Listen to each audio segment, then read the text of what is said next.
Warning. The Dub Talk podcast may contain language and adult situations that aren't suitable for all audiences. Listener discretion is advised. This episode also contains spoilers for The Dark Crystal, Age of Resistance, as well as the film on which it's based. Please be aware as you listen. And as always, views and opinions are those of the individual participants, and do not necessarily reflect those of the Dub Talk podcast as a whole. One last note. We at the Dub Talk podcast would like to thank you for sticking around as long as you have. 3,000 YouTube subscribers, a Patreon that's starting to bear fruit, moments and experiences you're all at least somewhat present to experience. That's why we're trying new things, like the episode you're about to hear. If you like it, please let us know via comment or social media posts. It truly does help us make better content. So please, with that, get as comfy as you can as we transport you to another world, another time.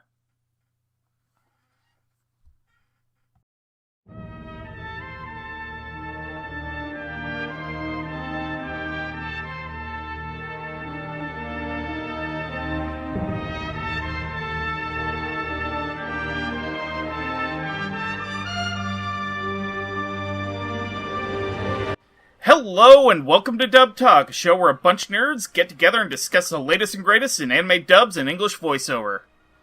Tonight, to commemorate our recent achievement of 3,000 YouTube subscribers, I have gathered myself a ragtag team of Resistance members in order to not do what we typically do on this show in a transparent attempt to attract something called a crossover audience?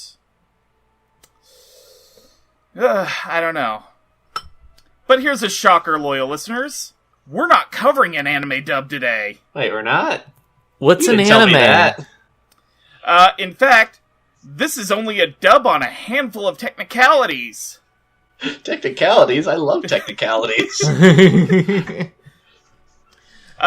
the Dub Talk podcast ventures into another world, another time.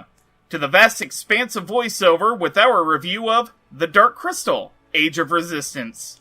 Wait a second, I thought you told me this was the Land of the Lost. No, that's a different revival of a popular late boomer, early Gen X property. Does this Netflix-produced prequel of the 1982 cult classic have the right essence? Or will this ritual give you no comfort? Find out tonight in our show, our episode, our fate, the Dub Talk podcast. Da da da da da da da da da.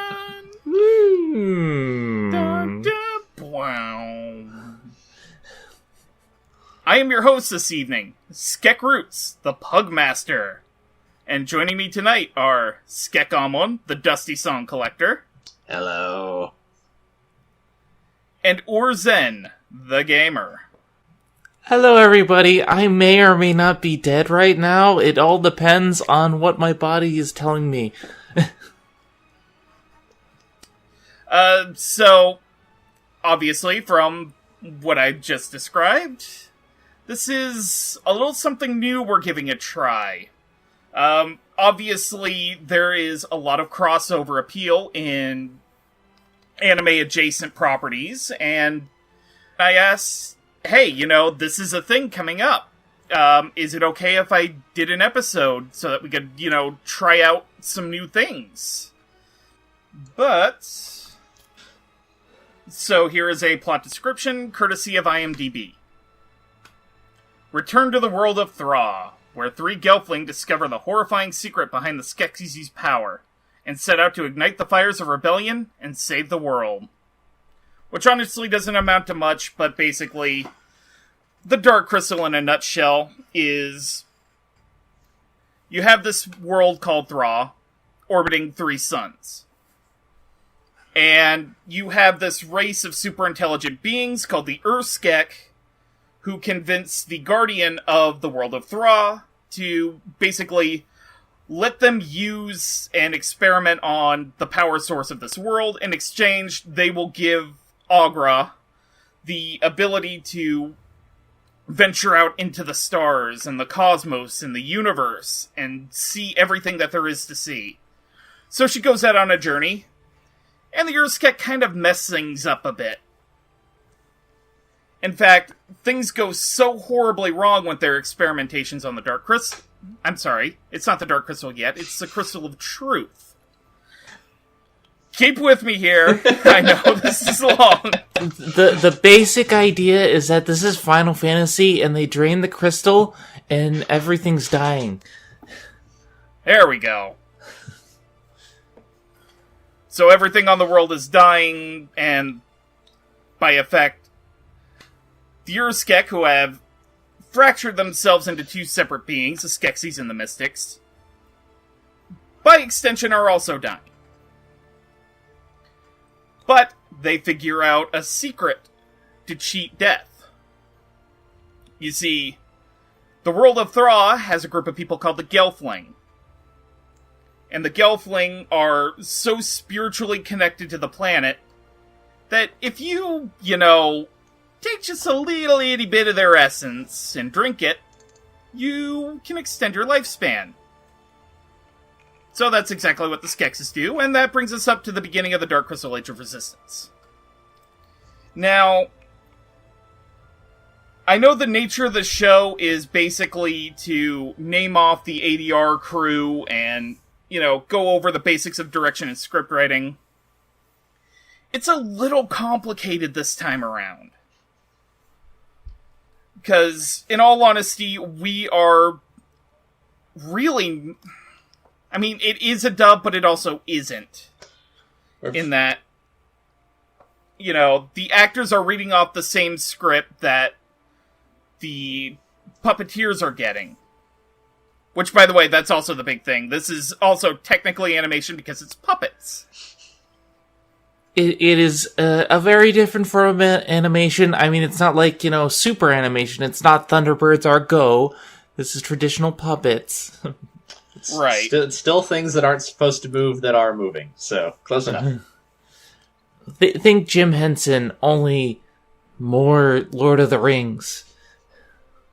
I mean, it is basically Jim Henson. I mean, yeah, it's a Jim Henson property, so... But in any case, the director for the series is a man by the name of Louis Leterrier. You would actually know his work from the MCU Incredible Hulk. He also directed the first two Transporter films and Unleashed. Now, Unleashed, the movie that led me to learn that Bob Hoskins is British. Before that, look, I only ever saw him in two movies. He had the same Brooklyn accent in both of them. I assumed he was from Brooklyn. Brooklyn Rage, yeah. Now, in terms of scriptwriters, this being a more Western-oriented adaptation, you have a general writer's room of people, so there are a lot of names to name off, but the primary writers for the series are Jeffrey Adis and Will Matthews. They really aren't... I get the feeling that they're the blacklist. Because they really don't have much to their name, and the big thing that they have on their resume isn't out yet. It's a film by the name of Life in a Year. But, on the other hand, there is somebody else involved in the writing team on all 10 episodes that I did want to name off, because he's been involved in some pretty big stuff. His name is David Slack, and you would probably know him as one of the creators of... and I'm not kidding about this, the original 2003 Teen Titans cartoon. Oh, interesting. That's very different. Unexpected. He's also done a little bit of scriptwriting work for things like Big Guy and Rusty the Boy Robot. He's done some episodes of the Legend of Tarzan cartoon, some Jackie Chan adventures. Don't you just love animation lifers? They have the most fascinating resumes. Yeah. One more thing. So who would like to start on our opinion on general direction and script writing of the voiceover? Zen, do you want to go first? I'll go first. I highly enjoyed the script writing. Honestly, I'm kind of surprised by the people who worked on this, simply because this has a very Lord of the Rings / Game of Thrones feel to it, and I was expecting like maybe someone who had worked on something like that, one of those projects before, but a couple of unknowns in animation writing, because animation writing is very different from what you'd expect in a big budget Western, for some reason my brain is going to Western RPGs, but I'm talking like Western fantasy, because that's kind of what it feels like it's going for. But Jackie Chan Adventures and all that other stuff, like animation in that regard is very much centered on fast jokes, fast pacing, but this is very slow to develop and yet very good at establishing the characters and everything. So it's very different for me. I thought this was very enjoyable, surprising because, I had seen the movie beforehand for a Patreon request, and I think the writing was some of the biggest issues, where there wasn't enough, there was too much vagueness in certain areas, and then when there was exposition, it was all exposition. I feel like here it strikes a very good balance of these are these characters, these are the characterizations of them, and this is the world that they inhabit, and I feel like the writing gets across so much better than the original film, in my opinion. Okay. Amon, what did you think? I thought this was very well done. I had not appreciated who the director was while I was watching this. I can't believe this is directed by one of, like, the Luc Besson people, who directed some of, like, the 8 billion films he produces every single year, so that's fun. But I thought this was just very well done on the whole. Certainly from, like, a technical standpoint, it's incredibly impressive to watch. It reminded me of how, like, especially when I was younger, I watched Star Wars, which also has Jim Henson creations in it of some variety. And it occurred to me that in all times doing that, I never thought to myself, oh, Yoda's like a puppet. Like, I never thought of it in that capacity. I was always just like, oh yeah, Yoda's like a thing. That's fine. And this had that same thing, that same feeling to it. I spent so much of it being able to appreciate the story and not thinking of the mechanics behind it, so that's great. And the writing just felt very good. In part just because I felt it took advantage of kind of what I think is one of the flaws the movie kind of has, which is that the world of the movie feels very big, but the movie has to be 90 minutes long, because it has to be released in a theater in, like, 1982 and hopefully make people money. So it kind of has to be contained to a certain extent just for commercial practices. And this, I think, takes a lot of advantage of the fact that it's like, no, we're like a mini-series, basically. We have 10 hours to tell this story. We can, we don't need to, like, have exposition dumps. We don't need to have to rush. We don't need, we can take our time explaining what's happening, what this world's like. You can live in it for a while. I think especially coming from, like, some relative unknowns and all these, like, people who, like, obviously have a lot of work but are not necessarily working in this particular style of sort of, kind of Britishy epic fantasy kind of thing. Like, one of the other writers is, what's his name? I'm blanking on it, but he was, I know him because he wrote a comic book series called The Middleman, which got adapted into a one-season television show by ABC Family, which I was a big fan of. I've heard good things about that. Yes, if you've ever watched it and you know anything about me, you are deeply unsurprised that I would enjoy that show. But again, like that's not like the style of this show, but I think this is a fun reflection of how TV often works in America, which we don't. Obviously we cover anime, we don't talk about that aspect of, like, by being a TV writer, you kind of have to like improvise a little more sort of range and style.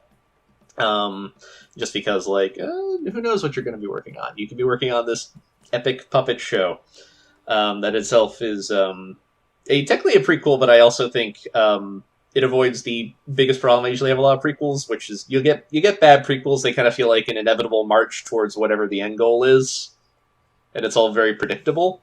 And this does a really good job of feeling like its own story. Like, I can definitely see it concluding with the movie, but it wants to be interesting in of itself, even if it knows what its endpoint is going to be.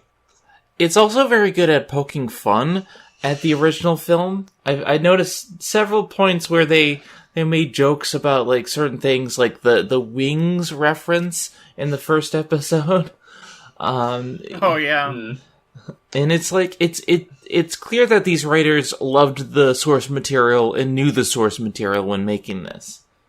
Yeah, something I will point out occasionally is obviously Jim Henson himself did not work on this for obvious tragic reasons, but I thought the show did a very good job of feeling like a Henson production from back in the day, including the fact that like it takes itself seriously enough in the right way, but not so much that it cannot have a little fun, which I also think is important to the tone.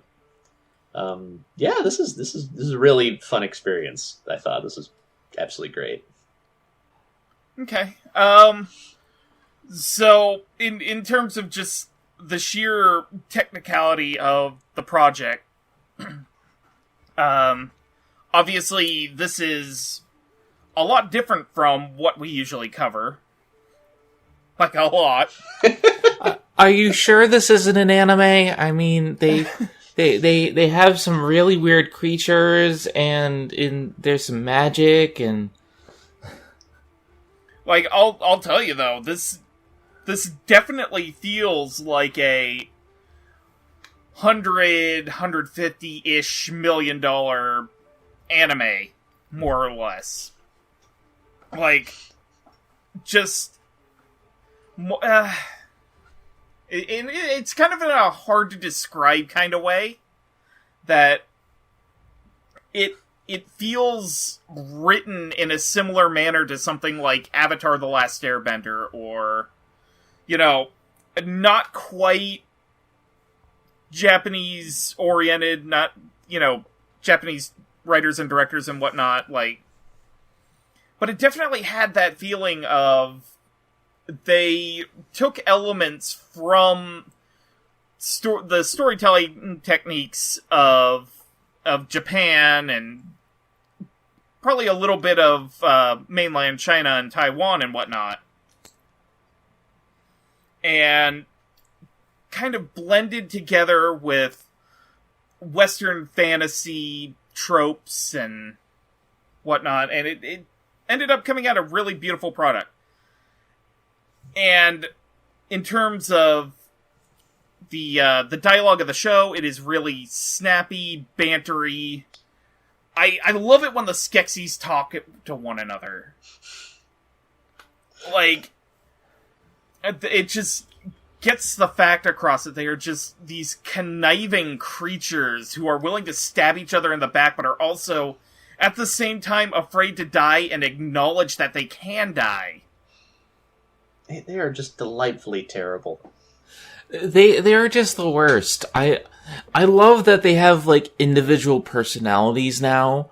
Not to say that they didn't quite have them before, but like I know who they are much better now, to the point where like I'm like, oh, this is the one that, wants this, and this is the one that just wants to be beautiful again, and like there are things about each of these individual ones that are really well written that I love. Yeah. Like, in terms of the dialogue and the script writing toward the dialogue, I love that all of the characters, Skeksis, Mystics, Aughra, the Gelflings, and Hup, like, they all have their distinct personalities, which, I'm gonna be honest, like, I do have to agree with Zen that in the original film, it felt like that was kind of lacking, because, Jim Henson and Frank Oz had like 90 minutes to work with. and not nearly enough time to flesh out a world and characters at the same time.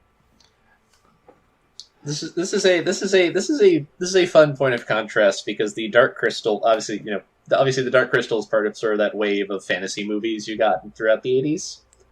And that was kind of the norm for fantasy movies up until Lord of the Rings came out, and then what fantasy movies looked like changed radically. And this TV show feels very much a part of that. And it's interesting, and I think this calls to this credit of, like, a lot of those early ones, it's like, they have to be short.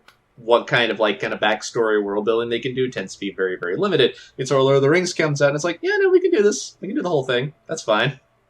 And then you get, especially once, that format moves to TV, it's like, yeah, no, we have 10 hours. Like, we can do this well and take our time and really put, like, the correct, emphasis and pacing on it. And we don't have to be in a hurry if we don't want to. I think the best comparison that I have for it is the Dark Crystal. I don't think was bad. It was very interesting, but it was like, say, trying to make something like Labyrinth, which was, very much a child fantasy, and turning it into Lord of the Rings without the runtime. Yeah. It's like, they clearly had ambition, it's just the studio did not give them enough to work with. Yeah, and I mean, not to mention, there are entire documentaries on the subject, but, like, The Dark Crystal was plagued with production woes and, like, not to mention that studio coups and... They had to fix a lot in post-production because they wanted to make the Skeksis not talk. Yeah. I recall reading about, like, the artist pitch was just like, this is basically, like, the first really not a Muppet thing the Jim Henson Company had done since, like, the Muppets got big, and so Lon was like, Jim, what is this? This is not Kermit. What? How are we supposed to sell this to people? They're not even cute. These vulture things are just ugly. I don't know what you're trying to pull here. No child's gonna want to watch this. Well, you see, I want to traumatize the children with this naked bird that gets stripped and has to seduce everyone else. Yeah, remember the Rainbow Connection? I want to do the opposite of that. There's no Paul Williams song here, bucko. I want the Crystal Connection. But one thing I want to touch on before we move on, and it'll be brought up periodically throughout the show, is just the terms of casting as well.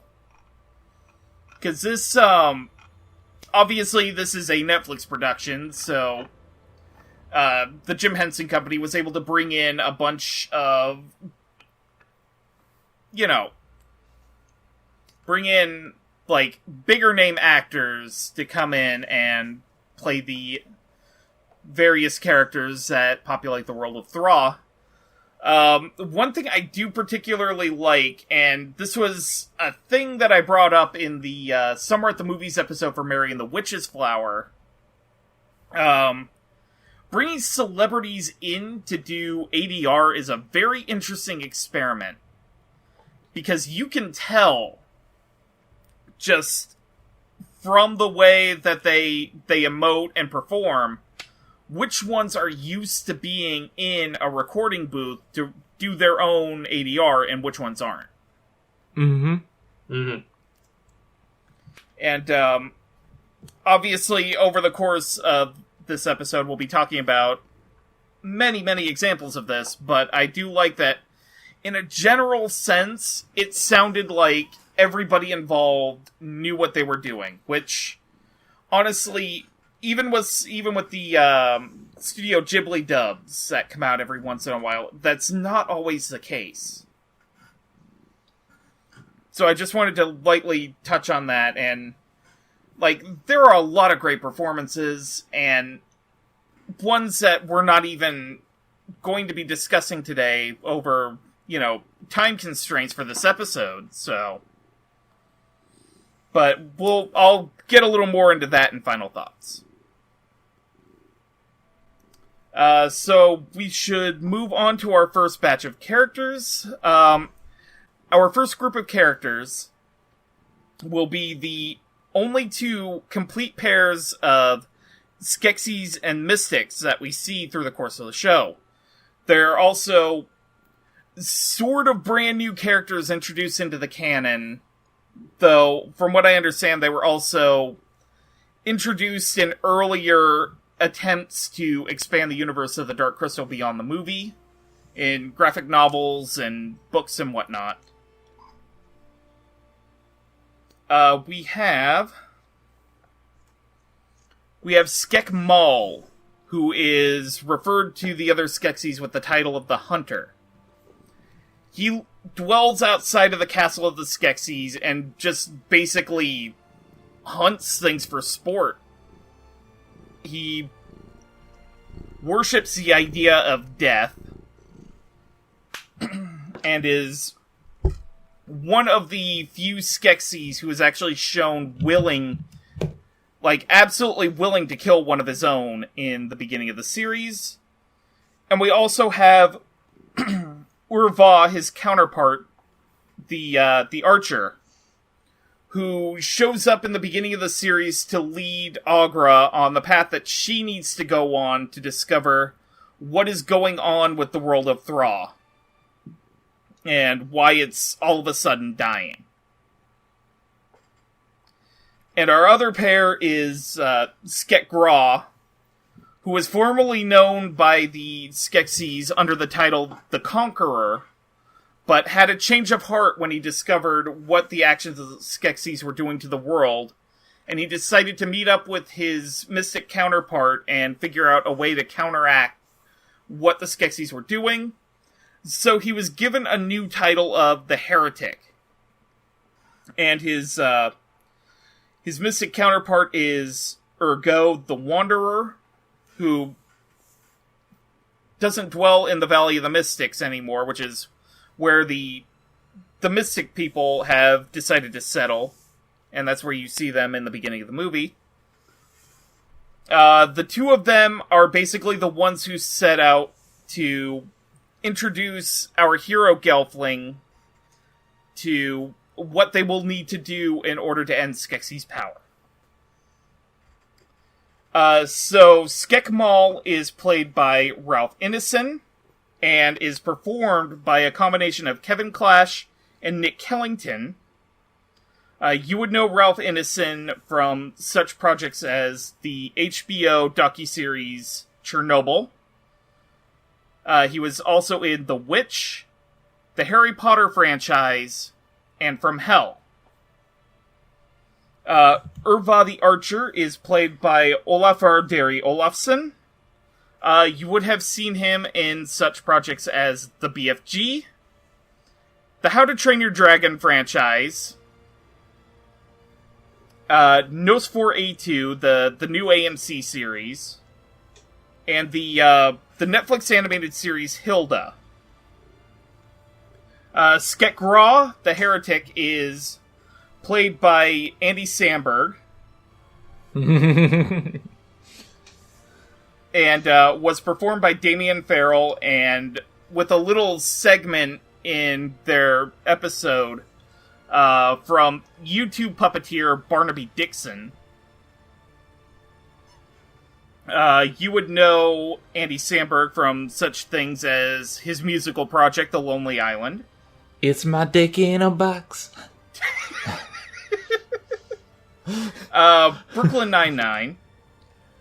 Hotel Transylvania, and the Cloudy with a Chance of Meatball franchise. Ergo the Wanderer is voiced by Bill Hader, and is performed by Ollie Taylor, and at the aforementioned Barnaby Dixon scene. You would know Bill Hader from such films as Inside Out, It Chapter 2, the Cloudy with a Chance of Meatballs franchise, and the Angry Birds film franchise. So we'll start it off with Zen. How did you feel about this first group? I think they were pretty solid, honestly. Overall, I don't have too much problem-wise to say about the voice acting. and performances in this series, because I think they really took their time to flesh things out. I'm gonna have some more individual things to say the more we go on, but honestly, these are very solid performances. Oh, are you all set? Yep. Okay. Amon, what did you think? I enjoyed these. These were a lot of fun. As you mentioned in the credits, some of these actors, like, they do clearly have experience doing their own EDR in some capacity. But even the ones who don't, I feel like I'll mention this later on because I think it's pretty consistent throughout. I think the show did a good job of casting actors who either had like previous ADR experience or were able to pick up on how to do it well. Because not very little of this felt like, they've cast a big name celebrity because they can put their name on the poster, and whether or not they're actually very good at voice acting is kind of irrelevant. Mm-hmm. Admittedly, I'm not familiar with all these actors, but I thought Innocent and Olafsson did very well as the Hunter and the Archer. I thought they brought what they needed to those roles really well. Particularly Innocent, who I thought was very good at feeling legitimately really menacing. He's the a lot of the Skeksis are gross and off-putting. The Hunter's the only one who felt scary. He might actually do something that would cross a line that the rest of them weren't going to do. And I thought Innocent did a very good job of selling that. Mm-hmm. And I can't believe we got a Dark Crystal TV series and Andy Samberg and Bill Hader are in it, voicing anybody. Because it's my Skek in a box. You had mentioned that Andy Samberg was in it, and I had prior to me starting to watch the show, and I had forgotten about it. And then when his character started to show up, I'm like, oh, who is this? And it's like, oh right, Andy Samberg is in this TV show. I thought they were very entertaining. I thought, especially Bill Hader, who I did not recognize at all. He's having a good year apparently. And I thought the both of them together were very funny and very entertaining. I don't have a complaint per se, but I am 75% sure that the voice Andy Samberg chooses was clearly his Yoda impression from when he was a child, that he then got out of storage and look, I'm saying when he first shows up on that recording the big stone guy has, I really thought for a minute, did they get Frank Oz for this? Is Frank Oz making a Morpho cameo in here? He especially there, he sounds pitch perfect. He sounds exactly like Frank Oz.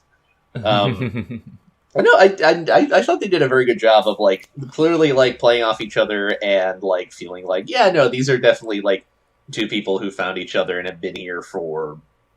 I mean, I forget what time frame the sort of thing them living out in the wilderness is on, but these sound like two people who they are more than anything. They're the two closest people. They're two halves of the same person. And I thought that in particular worked really well for them. It was just really well done, and not the kind of performance I was expecting from two SNL alums. One of whom I saw on tour this summer. He was very funny. Nice. Yeah, it was a good show. And that's a interesting thing to think about too, because I didn't know it was Andy Samberg. I had no idea, because most of the time I don't look up the casting, and I fast forward to the end of the credits and move on to the next bit, because I don't want to usually be spoiled for these things. I couldn't tell that was Andy Samberg, and when we learned about it, I'm like,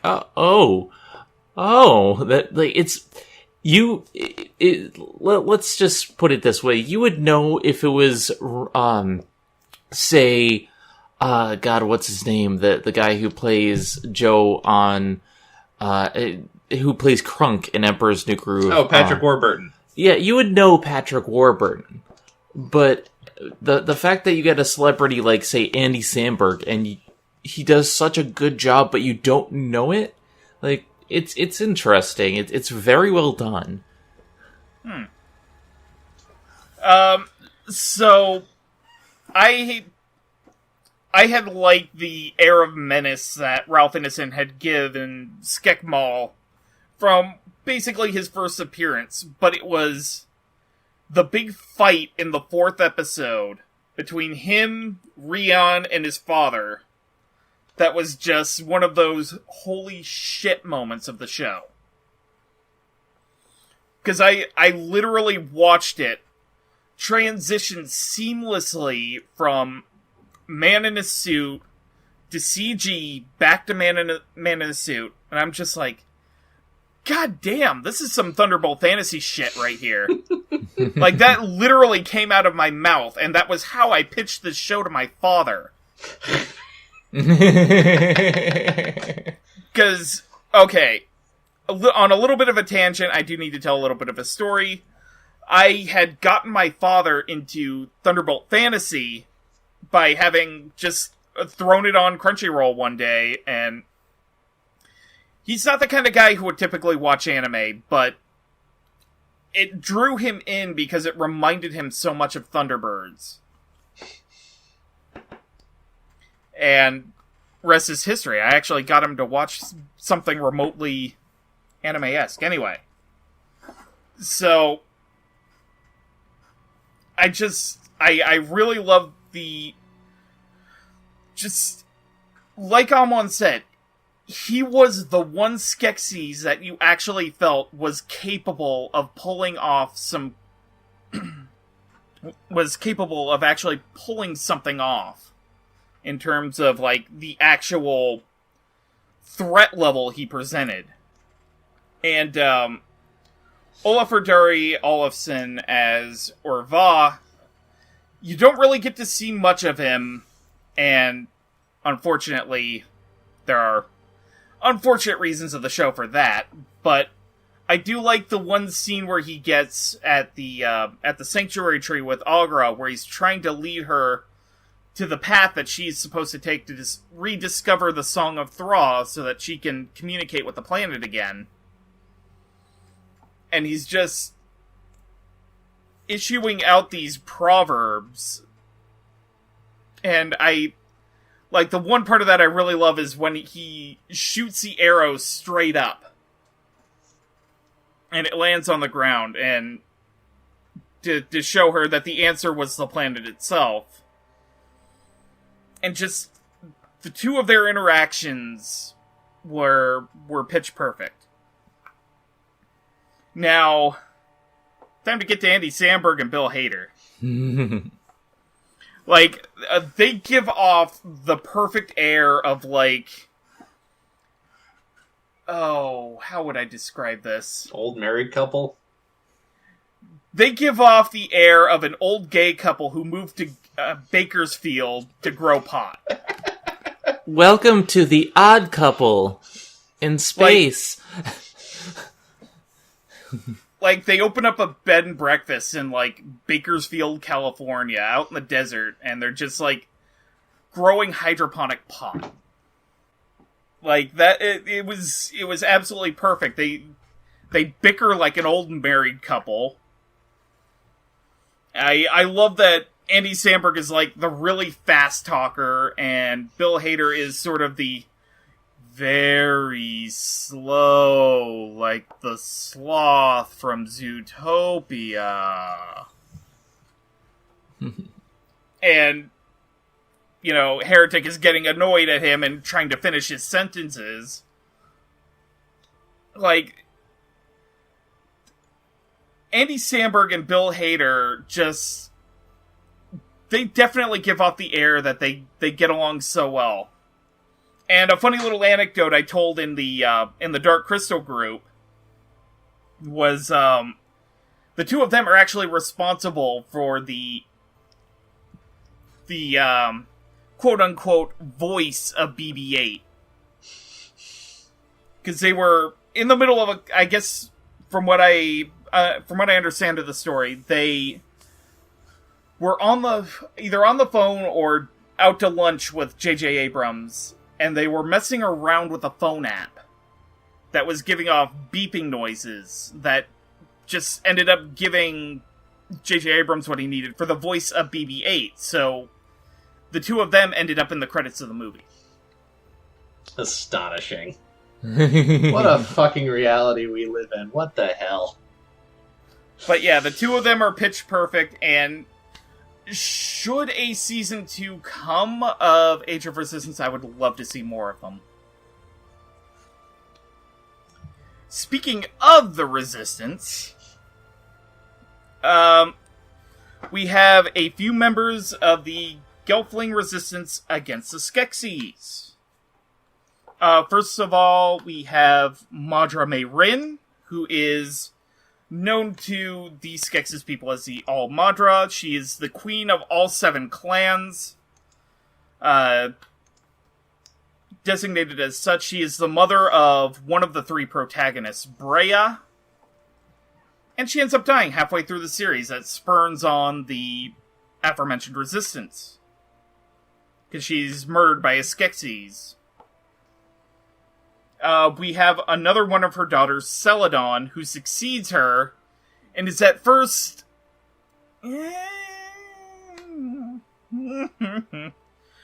she's unable to believe that the Skeksis murdered her mother, because they are seen as basically patron saints and gods to the Gelfling. So, left in the sense of denial, she decorates herself as a Skeksis, and tries to get back into their good graces, which obviously doesn't work. We have Gurjin, who is another one of our protagonists, Rian's best friend and comrade at arms in the Skeksis castle, because they were both working as guards before all this went down. And then we have Madra Farah, who is the leader of Rian's clan, the Stonewoods. She is given the title the Rock Singer. Presumably because she can sing to rocks, I don't know. Well, I mean, this is maybe she invented rock music. I mean, you never know. This is always a possibility. So, the All-Madra is played by Helena Bonham Carter. You would know her from such things as Tim Burton's Alice in Wonderland franchise, Harry Potter franchise, Wallace and Gromit, The Curse of the Were-Rabbit, and Corpse Bride.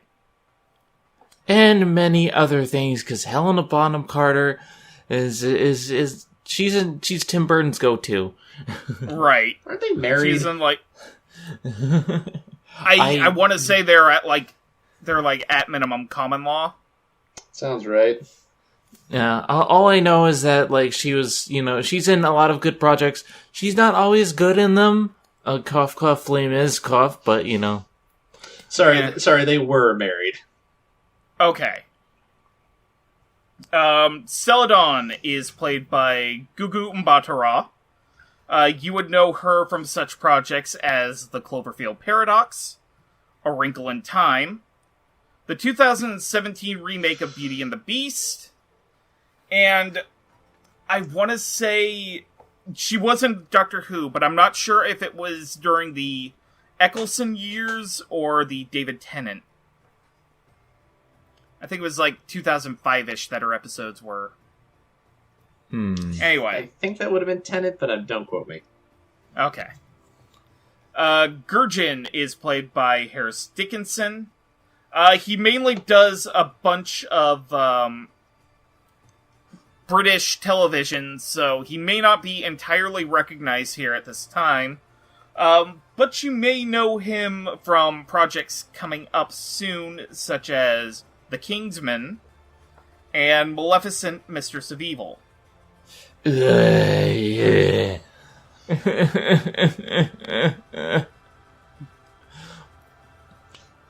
And Madra Farah is played by Lena Headey. You would know her from such projects as Game of Thrones. Yeah. Go ahead.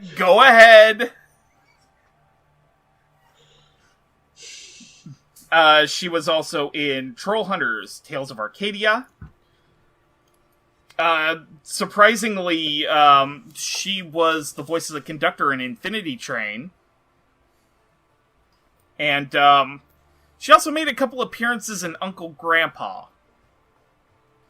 As, the appropriately titled Aunt Grandma. We're gonna get a lot of resumes like this in this show, aren't we? Really, it's more of a miracle there aren't more Game of Thrones actors in the here, just for the sheer number of people who've been on Game of Thrones over the last decade. It's also very interesting to me because this feels very Game of Thrones in its structure.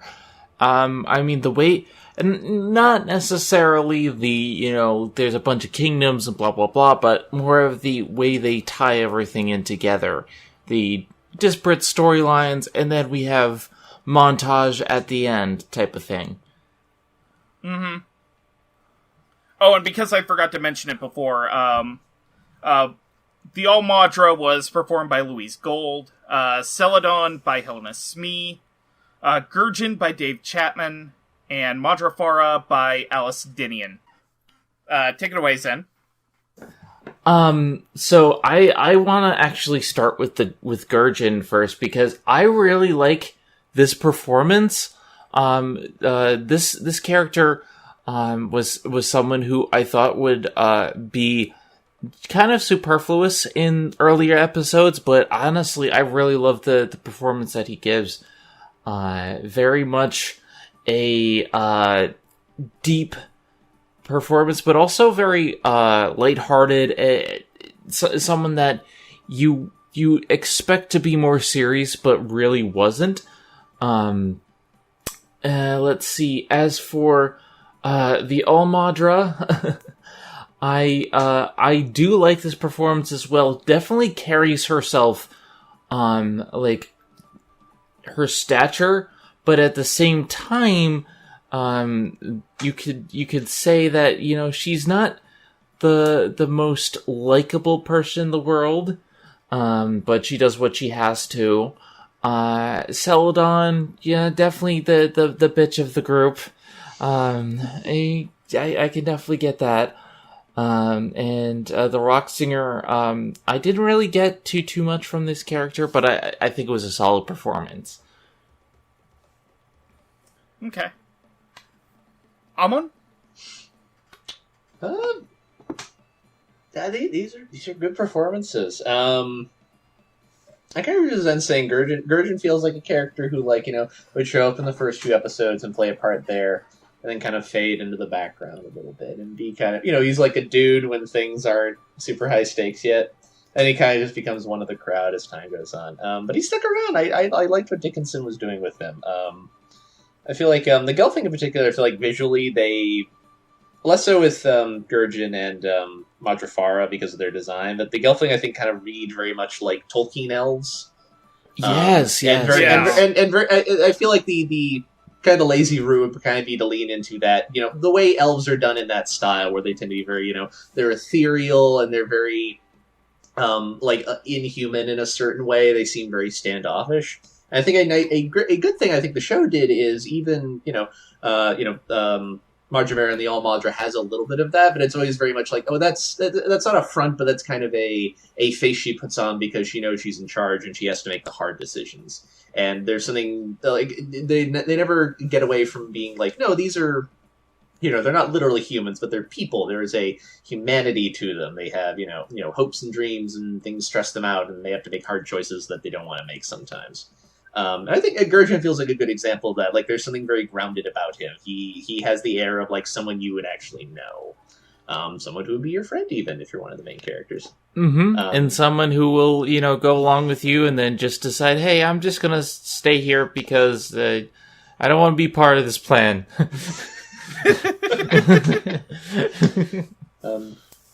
And I thought Dickinson did a great job of that. I liked what Lena Headley was doing with Mara Fadra, who was, I think they do a nice job of contrasting her and her tribe with the way that Majamarans is, who are very much, much more kind of like, they look very stereotypically kind of, high elves, very clean, and there's a lot of like white bright colors, and Madrafara's groups are much more, grungier, lots of greens and browns.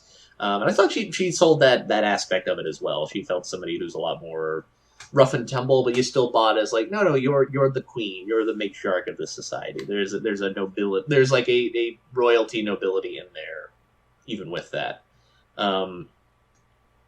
This group, I want the big shout out for me is for Helena Bonham Carter and Gugumoth who I think just turned in wonderful performances.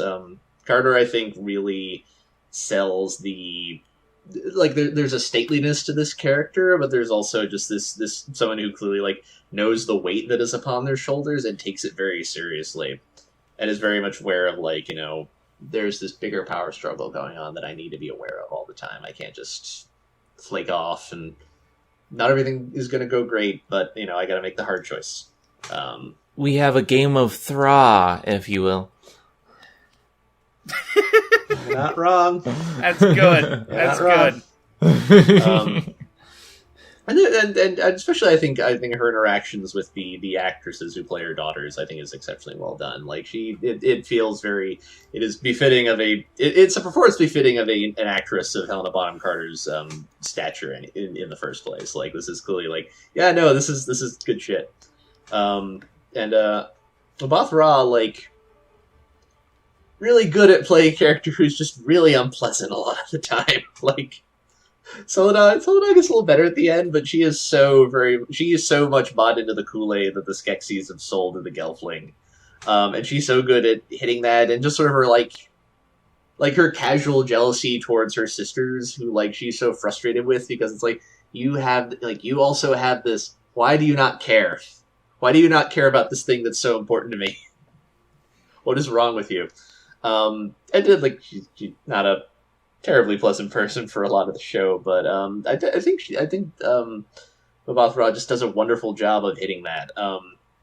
She's not so unlikable, but it just feels so authentic. It's I've known people who have these kind of relationships with their siblings, which often feels, especially from the outside, very they're your sibling. Why are you so vicious towards them?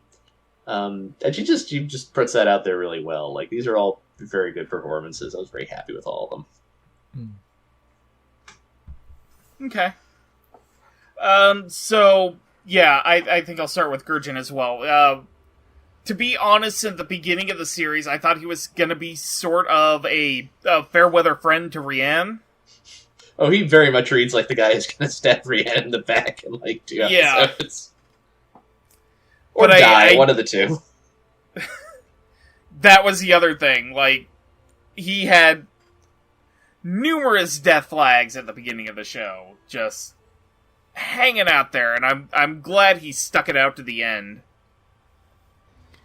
But I love that he contrasts Rianne's stoicism really well. He is the Joker of the group. He's not quite the comedy relief. That's elsewhere, but he's the Mark Hamill Joker of the group.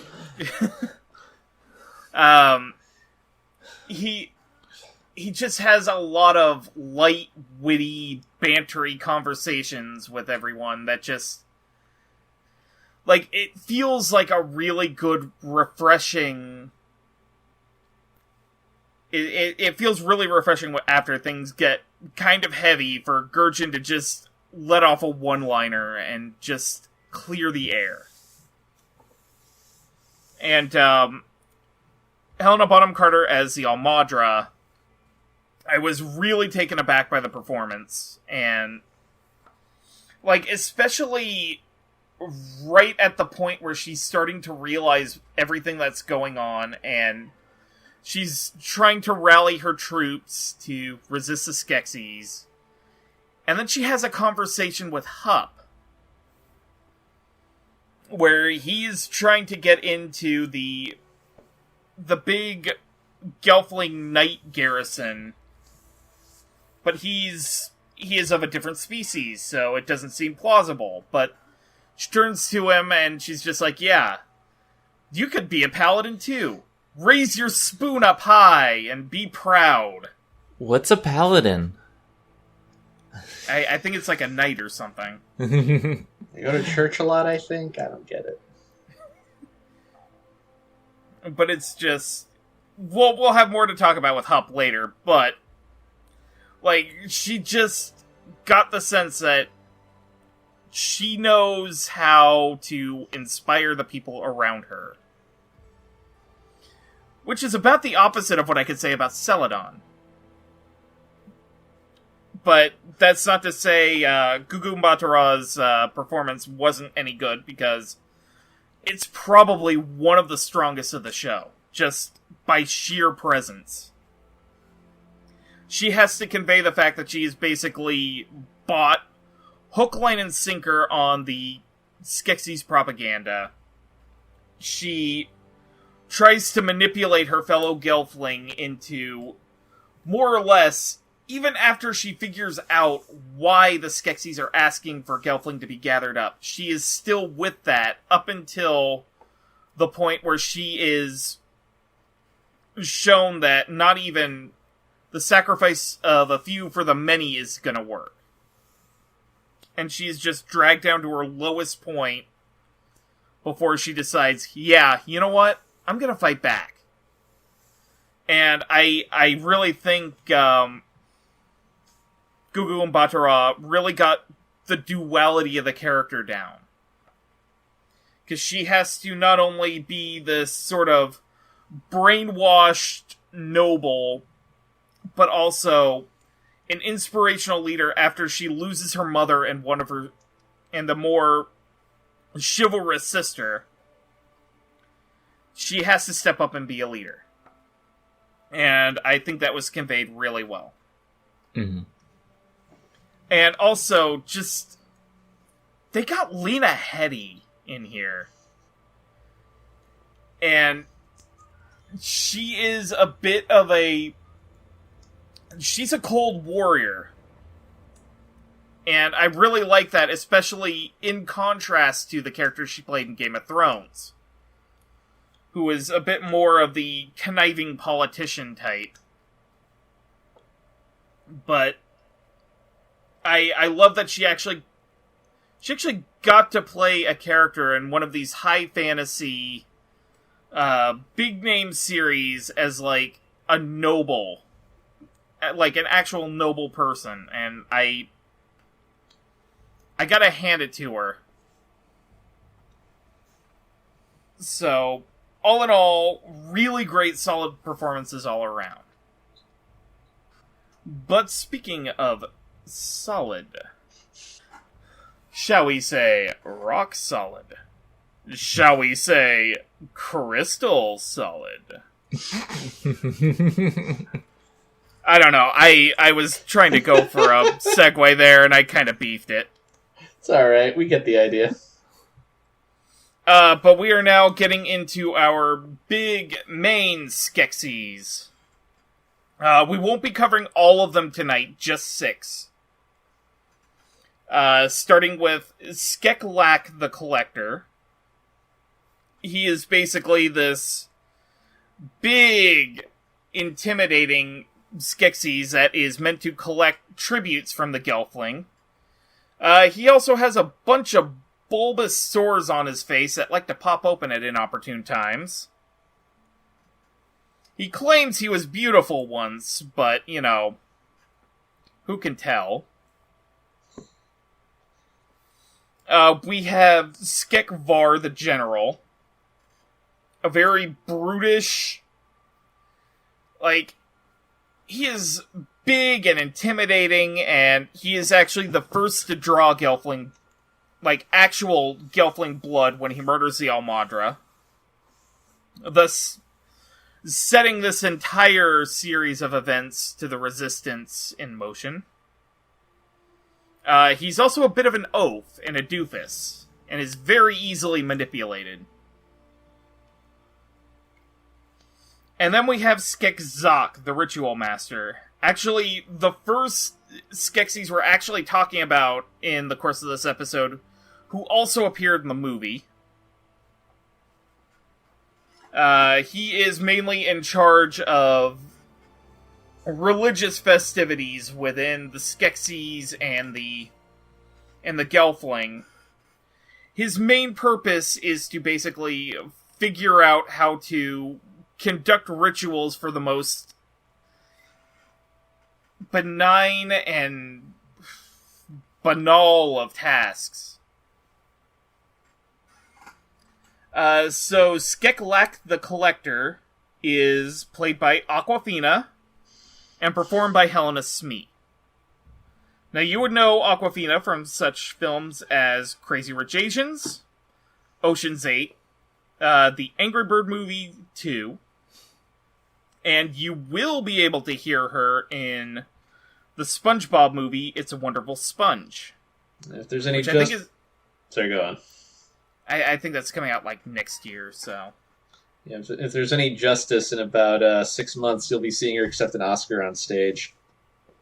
Now, Skekvar the General is played by Benedict Wong, and is performed by Kevin Clash.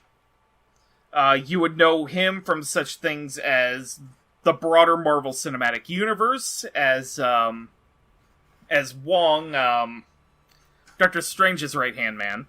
Who's invited to the wedding. You can also see him in The Martian, Prometheus, and he was also in the video game Prey.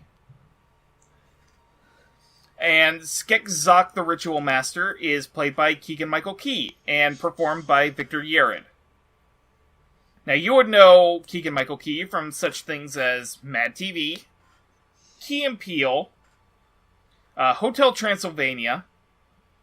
He had some cameo appearances in BoJack Horseman, and you can also hear him in Toy Story 4. So Zen, why don't you start us off? I think the one that really stood out for me performance-wise the most is the Collector. Awkwafina did a really great job, especially from the beginning, because, they paired Awkwafina, the Collector, with the Scrollmaster, and I think both had really great performances that really drew me in. And I think the biggest thing is that they showcase that the Skeksis aren't entirely evil, because both the Scrollmaster and the Collector all have their own, I want to say, good points to them, and things that, you can understand how they would be beneficial to the Gelfling. And you could see it the most, I think, with the Collector and the Scrollmaster, which we're not talking about. But Awkwafina's performance, how, we had knowledge, and, before knowledge I was beautiful, and now I'm ugly, and, there's these things that, is really brought across in the subtlety of that performance, that I really enjoyed. As for Benedict Wong as the General, perfect. I mean, I like Benedict Wong in pretty much everything he's been in, and I think this is pretty much a perfect casting role for him, especially because, Wong has this very commanding voice, and it very fitting for the character. As for the Ritual Master, I mean, I didn't know this was Keegan, Michael Key. But I think it's very fitting, especially because this character is supposed to be, giving them false rituals. He's supposed to be predicting the future and whatnot, but doing things, to control the rest of the Skeksis, because everyone's evil in the Skeksi society. But, I think choosing Key, was a perfect choice, personally. I really like the performance. Okay, Amon? Yeah, no, these are some great performances. Where do I start? I agree. I did not pick up that Skeksis was supposed to be Keegan-Michael Key. I haven't heard him do too much of his voice acting role outside of BoJack Horseman. But he was a guest on the podcast, The Thrilling Adventure Hour, the old-timey style radio show, which I'm a big fan of. And he is always fun when he gets on there, because he's good at projecting himself. And he's just very fun here. He gets that opportunity to ham it up a little in just the right way. It feels very much like a performance where it's not overtly they cast a comedian for this role, but you can tell that they got somebody who has good timing to him. There's something in there that I think lends himself well to him. He's very entertaining. I mean, they didn't cast Aaron Balake or anything, Don't know who that is, but I'll assume that was a funny joke. If you've watched the East West Bowl or anything that Key and Peele has done, one of their jokes is, one of the jokes is that Aaron Blake is, someone mispronouncing it as Aaron Balake. I see now. That is funny. Awkwafina is also a lot of fun. She's probably one of the few people playing the Skeksis who, after I figured out who it was, I could kind of tell it was her just because she has a relatively distinct voice. But I also thought it was fun because it still sounded very, very Muppety, for lack of a better word. Like, it still sounded like like I could tell, like, oh, that's Awkwafina, but this is her voice in a really befitting of this really gross, grody character who constantly has these pustulates on their nose that just pop all the time. And she just sounds like she's having a blast, frankly. I'm spoilers, I'm sad she blows up at the end. I was kind of hoping we'd see more of her in the future. Which sucks, but what you gonna do? Yeah, it happens. I know. She was really entertaining, though. I hope she gets something for the farewell. She's really good in that, too. And I'm happy she got to play this part here, even if this will probably be the end of it. And yeah, Benedict Wong's just really good. I think of the general as kind of they're the Skeksis are important in general, but there are the ones among them who are the big movers and shakers to the plot, and I thought the general was very much a part of that, and I thought Benedict Wong was just excellent. To the point I didn't even think of oh, there's an actor playing this. It's no, that's the general, and he's conniving, and he keeps pissing off the wrong people, and he should probably stop doing that, but he's not gonna, because he for good reason thinks he's gonna get on top, and Benedict very much sells that. That makes what happens in the end all the more affecting, or what have you. I really enjoyed these performances. I thought they were just really well done, especially given that the Skeksis. I'm sure trying to flip flat match the Skeksis is a skill in of itself. So, props to those guys. I mean, Wong does have friends in high places. He knows Doctor Strange, so... That's true. So yeah, it's really kind of a shame that Skeksis didn't really get to do as much as I expected him to when he first appeared in the show. Especially seeing the announcement that he would be played by Keegan-Michael Key. But I do really like that he sort of played him with that. What is the word I'm looking for? There's a little bit of a false bravado to him, and it was really interesting doing the research for this episode and looking into the expanded lore of each of the characters, and it turns out that, the Ritual Master makes everything up just so that he can manipulate, not only the Gelfling, but his fellow Skeksis as well. And that ended up playing into the movie where he was attempting to seize the throne and become the new emperor when the emperor dies. But I just love how banal the character is as a whole. He's trying to make himself as unassuming as possible, but you can kind of tell that he's trying to make an angle for rising up in the Emperor's inner circle. And I do have to agree with Amon that Awkwafina was a hoot as a collector. She just plays him with this childlike naivete. Him and the general are sort of... I get the feeling that they're sort of portrayed as the... I don't know... What is the term I'm looking for? The duller bulbs of the Skeksis, let's say. They are not particularly bright, easily manipulated, and I love that Awkwafina just plays around with her voice with the character and still kind of makes him a bit intimidating when he needs to be. And Benedict Wong as the general, just playing this big ol' lunkhead. And his interactions with the Chamberlain, his interactions with the Emperor, especially after he learns the big secret of the Emperor and what he's doing and his plans and all this. Like, it was all great, and it's actually kind of a shame that neither the General nor the Collector will come back for a Season 2 if we end up getting one. But with that, we will move on to our second group of Skeksis. We have the scientist Skektek, who has basically discovered that if you drain a Gelfling of their essence and drink it, you can basically live forever, as long as they're a Gelfling.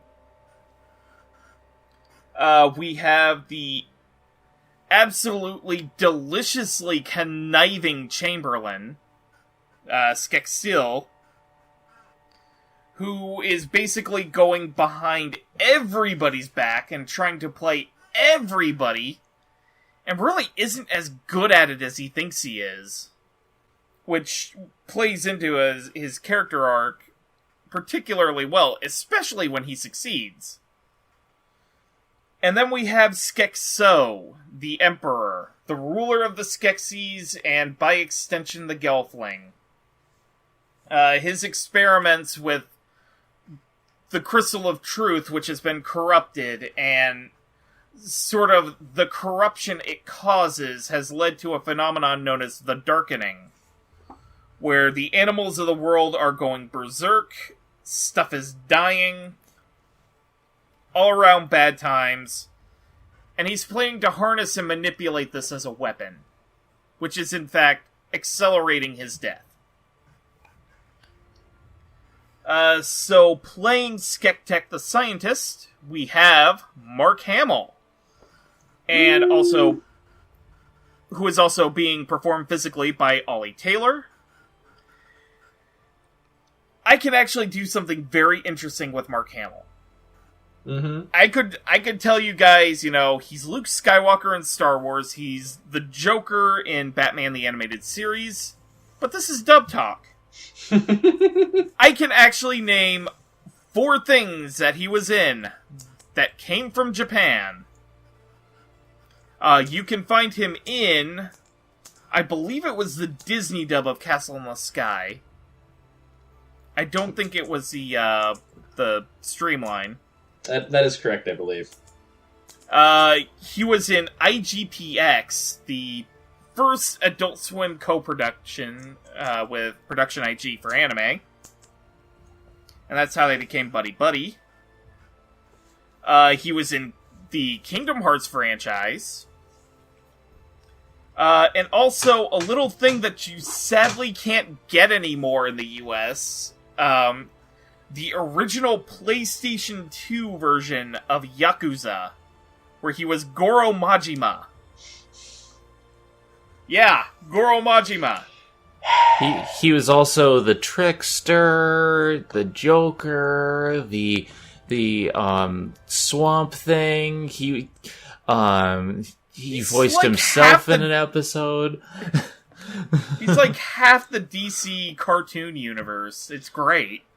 There was an episode where he played like 4 versions of himself. Sounds about right.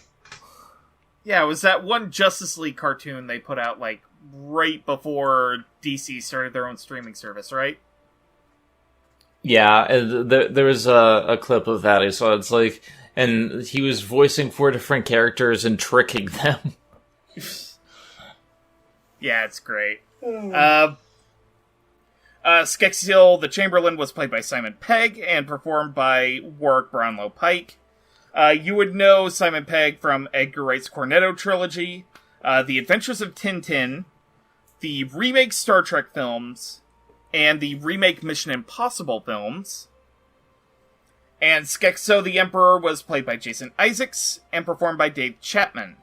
You would know Jason Isaacs from the Harry Potter franchise, Avatar: The Last Airbender, Star Wars Rebels, and you can hear him next...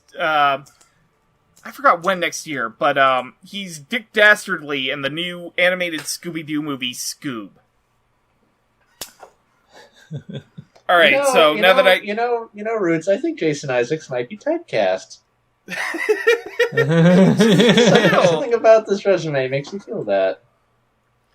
All right. I wonder. I wonder. Yeah.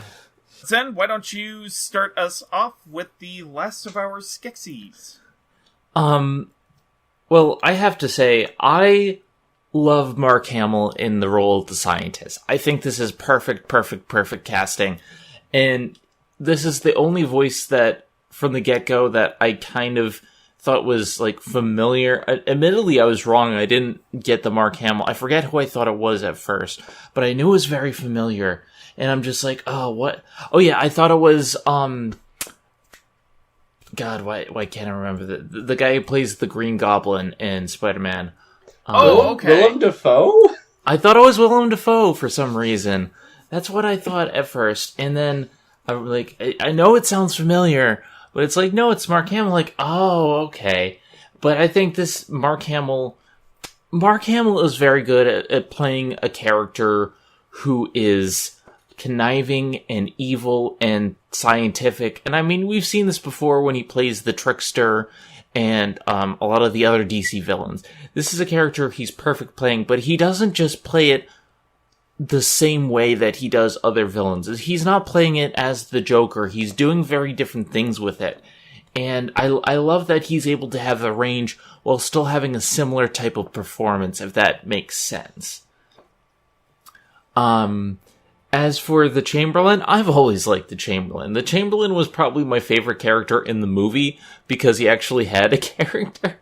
But I think the Chamberlain does really, really well. Simon Pegg does a great job of just like playing everyone, trying to play everyone for fools, even though they're all out to get each other. Skeksis are very bad guys, everybody. And I did like Jason Isaacs as the Emperor. I think he was very commanding, very threatening. You can see how he's in control of the society. You can see why, the fact that he's able to understand and manipulate what's going on. He's the smartest person in the room, and he does a good job of acting it. So I think all three of these are very good casting choices in their roles. Alright, so Amon, why don't you continue? Sure. Usually when we do these segments, I like to leave my favorite for last so I can gush about it. I don't know how to do that here. These are all equally good. And, like, really equally good. It's tough because these guys are like, they're so good character actors. It's true. Like I was thinking earlier, I thought they did a good job of picking actors who had AR experience or knew how to voice act, and I think that really shines through here. Like these are actors who, like, even if your parents don't know who they are, you can at least be like, no, you saw Harry Potter, you remember Malfoy, you remember Draco's dad, that guy.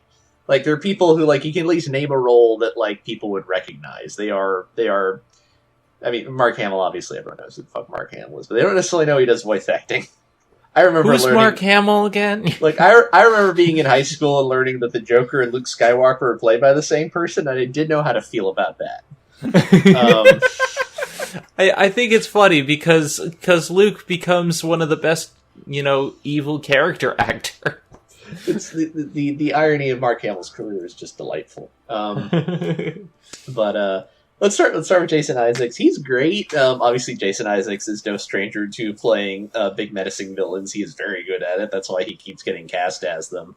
And he is great. Like, a lot of the Skeksis, even if they're kind of a little menacing, they often come off as a little bit comical some of the time, as I think we were mentioning. But the Emperor very much comes off as like, oh, he knows his shit. There's a reason he's in charge. Jason Isaacs just has that great voice that just sells that commanding presence so well. You can tell why everyone else seems like they're a little. They don't want to get on the Emperor's bad side. They're really not afraid of him, but they're smart enough to know. No, don't mess with the Emperor. That's a stupid idea. And he just sells it very well. Also, I suspect Roots will bring this up at some point, but there is also on Netflix. There is a little making of documentary about the Dark Crystal, and Jason Isaacs is one of the actors who they get to like interview for a significant part of it. And you can tell like he clearly was having, he was like really impressed by this production, and clearly was proud to have like played a part in it. And I think you can hear that in his performance. Like he's clearly like he is not. This is not somewhere they got some big name actor and he's gonna like phone it in a little bit for a paycheck. It's like no, I'm gonna use all that pathos that I can muster for this character because it deserves that. He's great. Mark Hamill is an absolute delight because of course he is. He's Mark Hamill. He's good at playing villains and he's so good at playing such a wide range of villains. He's so good as this sort of gross mad scientist who's a little threatening but also kind of pathetic and like wails on his like poor like downtrodden lackeys who he's basically enslaved to do his dirty work for him. And he's so odious, I think is just the word. It's like he feels like a guy who almost should be like higher up in the food chain than he is, but he's such a creep that no one likes him enough to let him do that, which is why he constantly gets like wailed upon and gets one of his eyes scratched out and so on. And there's sort of this menacing patheticness about him, and I think Hamill just does such a wonderful job of selling that. I don't know of a lot of bad Mark Hamill performances per se, but like this is a good one. This is one of the good ones. This is up there. Yeah. This is a character he is good at playing. And Simon Pegg giving us.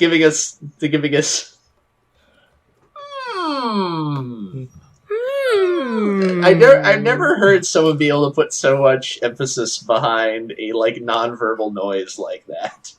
He is also clearly having a lot of fun playing this character who is such a fucking rat, and not even really trying to hide it that much. Like I feel like everyone knows that Chamberlain's a rat. They've just gotten so used to it they kind of stop worrying about him. It's like it's a Chamberlain, whatever.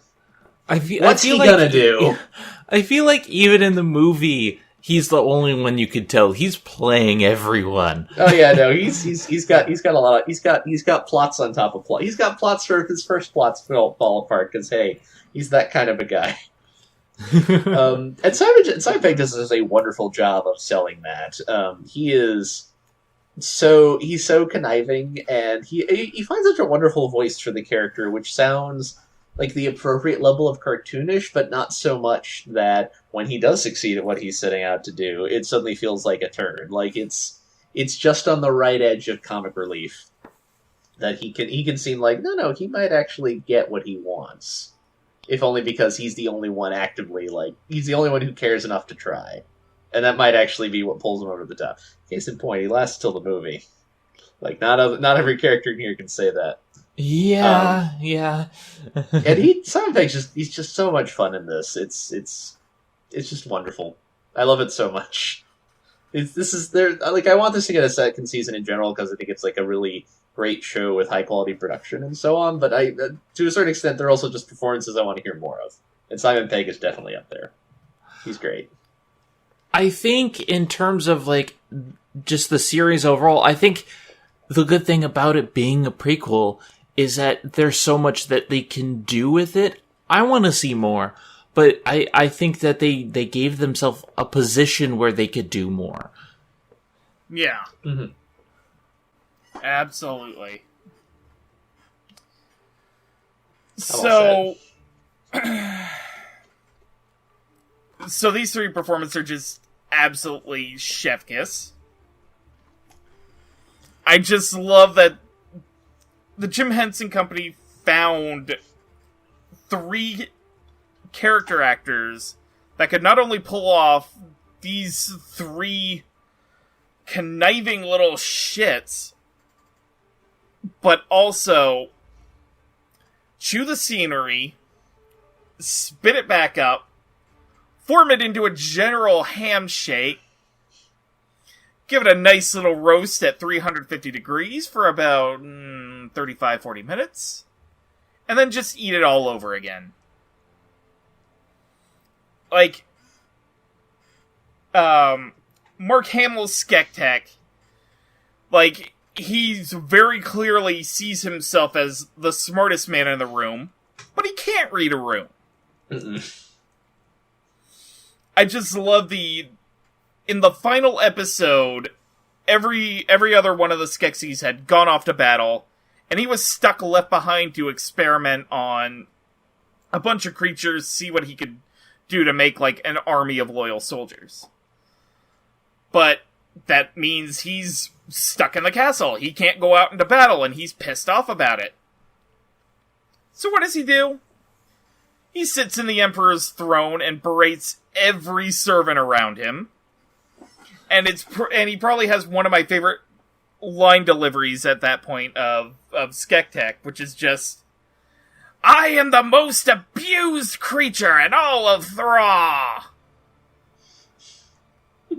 And he's just shouting at everybody, at podlings, at the two, I forgot what their species was, but the guys with their mouths sewn shut. Mm-hmm. Like, he's just yelling at everybody around him, and it's just this beautiful little moment of ham. And Simon Ham from the Hamill. There we go. It's in the name. But, oh my god, Simon Pegg's Chamberlain. Because, obviously, these three characters are characters that also continue on into the movie in one form or another. So, one thing I really appreciate with Simon Pegg's performance is he took what was already there with the performance from the film, and instead of trying to mimic that 100%, he made it his own.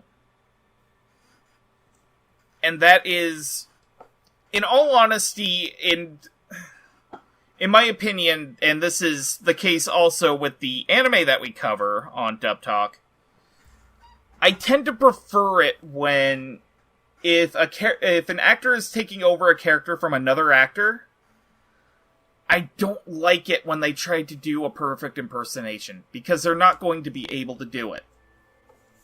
Like, an anime voice actor can sound really close to another one, but in very few instances are they going to be able to mimic that actor perfectly. There's like one, maybe two instances where I think that is actually like 100% worked. But here, Simon Pegg did his own thing with his performance, but also brought in a little bit of the mannerisms and the vocal patterns of the actor who originally played the Chamberlain. I forgot his name. I did the research on this, but I didn't think to include it in my notes. But anyway. But I just love the fact that Simon Pegg made the Chamberlain his own character. And one thing I really appreciate with Jason Isaacs in that sense, as the Emperor, is he made, like Simon Pegg as the Chamberlain, he made the Emperor his own thing. Mainly because in the movie, the Emperor is only in the very beginning, like 5-ish minutes, and it's just basically a decrepit corpse that is just wheezing and coughing and basically dying. But one thing I really like about the performance is he was very menacing as the Emperor. But in the scenes when the Emperor gets very angry, or when he's talking with the general in the Pit of the Darkening, you hear a little bit of Jerry Nelson in his voice, who played the Emperor in the film. Like, you hear that.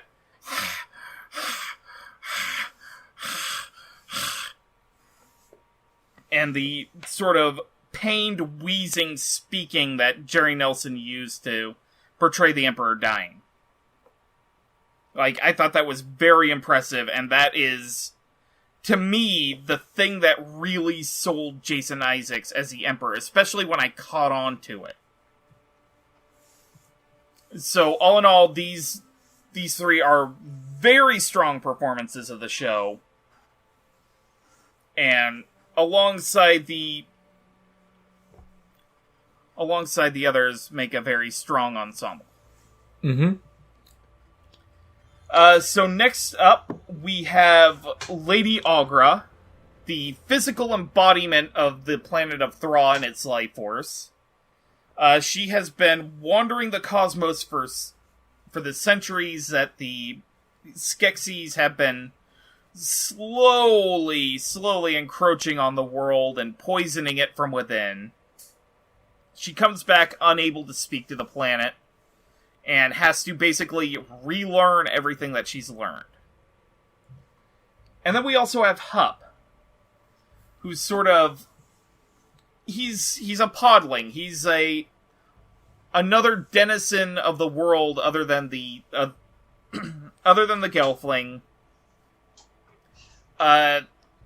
They are seen generally as slightly inferior creatures, but he has grand ambitions to be a paladin of the Gelfling and be a noble warrior, but all he's equipped with is a spoon.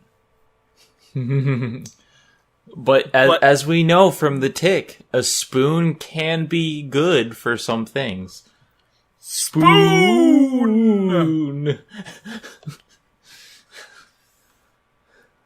But, he has a very big heart. He develops a very strong friendship with the third protagonist of our series, Deet. And he, unfortunately, gets shoved to the wayside for the last 2 episodes, but, always room for a season 2. So, Lady Aughra is played in the series by Donna Kimball, and is performed by Kevin Clash and Catherine Smee. Donna Kimball, you might have heard from such things as the Happy Time Murders, the Amazon remake of Sigmund and the Sea Monsters, Greg the Bunny, and Sid the Science Kid. And Hup is played by Victor Yared, and is also performed by him, as well as Catherine Smee. Now, Victor Yared is same general case, where he appears to be sort of more or less an in-house performer of the Jim Henson Company, but you might have heard him in such things as Celebrity Deathmatch, Greg the Bunny, Sigmund and the Sea Monsters, and Sid the Science Kid. So Zen, why don't you start us off? Well, first of all, I don't know either of these, actors, because I don't know any of these shows, and I've never seen the Happy Time Murders. I've heard of that, at least, but I haven't seen, some of this, and so it was interesting for me, because, having seen the movie beforehand, Aughra is, very distinct in mannerisms. Aughra is is a character that, was very standout. To me, Aughra was the standout of the film. And having someone else put their own spin on it was interesting. I would like to see definitely more of this character as things go on in the future, because it was not something I was expecting, but it was something that was very interesting. I think it was a very good performance. As for Hup, I would like to see more of Hup as well, because very good performance. Definitely, like you said, put by the wayside near the end, so there is room for a season 2. And I would like to see, this character actually get, some good resolution. I feel for this character. Okay. Amon? Yeah, these are some fun performances. Victor Yared's really good. I find it interesting because if you look at the cast list for the movie, obviously they did hire some actors to like dub over characters, but there's a lot more in terms of like people who were correct me if I'm wrong about this. There's a lot more in terms of like people who were like part of kind of like the regular Henson puppeteering voice acting crew, voicing characters for the movie. Right. Meanwhile, here obviously the puppetry's all done by them, but a lot of the voices are regular actors or voice actors dubbing over the puppet performances, which makes Victor one of the more standouts. And I think he does a really good job, in part because he basically has to talk a makeup language. That according to the documentary, even the person who made up the language can't really speak. They just understand how to construct it for a scene. So that's fun. But he's just a lot of fun. Like Hup is. You might agree with me, Roots, given what your avatar has been the last few months. So I feel like Hup is probably the sensational character standout of the show because he wants to be good. Damn it. He's a good boy. He's a member of probably the most like looked down upon species in this entire world, and just he wants to do good. God damn it, he's a good kid with his spoon. He's best boy. He is unquestionably the best boy. He's cinnamon roll. He is approaching the top of the list of best boy in all of fiction. He just has to knock Kuwabara off the top somehow, which is no mean task. That's not an easy thing to do. No, but Victor is very good at this. Like he is so he's very entertaining. He does such a wonderful job of communicating this character, and like the language. What's the species called? I'm blanking on it. They're Podling. Podling. Like the species, like they're like you can't. They're not. It's not like completely foreign. Like obviously there's a little bit of English mixed into this made up language. You can kind of understand what they're talking about if you listen to it. But he's able to sell like what Hup is going through so well, even without that. It's just a really well done, fine tuned performance. I thought. He's very entertaining. I definitely want Hup to come back. Like he's a lot of fun. I want more of this character. He's great. Donna Kimball, I also think does a wonderful job as Lady Agra. Apparently, she's also filling some very big shoes. I found out. I was messing around on the Dark Crystal wiki while you were talking because I was curious to know who voiced her in the movie. On the Dark Crystal wiki, which mostly just concerns like what they're doing with the movie, they note that she had a 25-year professional relationship with Samuel Beckett. If you're not in the theater out there, he wrote Waiting for Godot. He's that guy. It's considered like one of the foremost interpreters of his work. So like Donna Kimball is stepping into the shoes set by like a big fucking name theater actress, and I think she does a wonderful job in this. She is excellent as this character. It is so pitch perfect. It feels wonderful. It's like Lady Agra obviously is a prominent character in the movie as well, and much like with Mark Hamill playing the scientist, I think she does a wonderful job of feeling like this is not an imitation of that performance, but it is clearly like an extension of it. This feels like the same character at a different point in their life. I think she does like just an absolutely wonderful job as well. Like she's really on point. She is funny when she needs to be because Lady Agra, for being kind of this wise old woman, is also not ribald. That's not the right word, but there's a very like kind of for someone who seems like it should be kind of this smart airy mystic. There's a very kind of like low-class aspect to her character that I think Donna sells very well. She's a little rude and crass in a way you wouldn't expect somebody who's clearly so important in this mystic fantasy land. She just gives such a wonderful, spot-on performance. This feels like one where if you lied to my face and said that this was one of the instances where the primary puppeteer for this character was also the voice actress, I would have completely believed you. It's like it feels that succinct and in one, like it is with Hup, who I think you can tell this is a character being voiced by the person puppeting them. It's just it's a really well done performance. I like it a lot. Yeah, so I think I'm gonna start with Lady Agra because I have a little more to say about Hup. I like Almond said, I really like the fact that Donna Kimball played her as an extension of what came before as opposed to completely trying to imitate it. It definitely feels like she is trying to play a younger version of Lady Agra, and she definitely has that. She has that really funny, sarcastic sense that the original actress, that I'm blanking on the name, but like in the movie, Agra was just sort of this. She would help you, but you got to figure out like all of it yourself.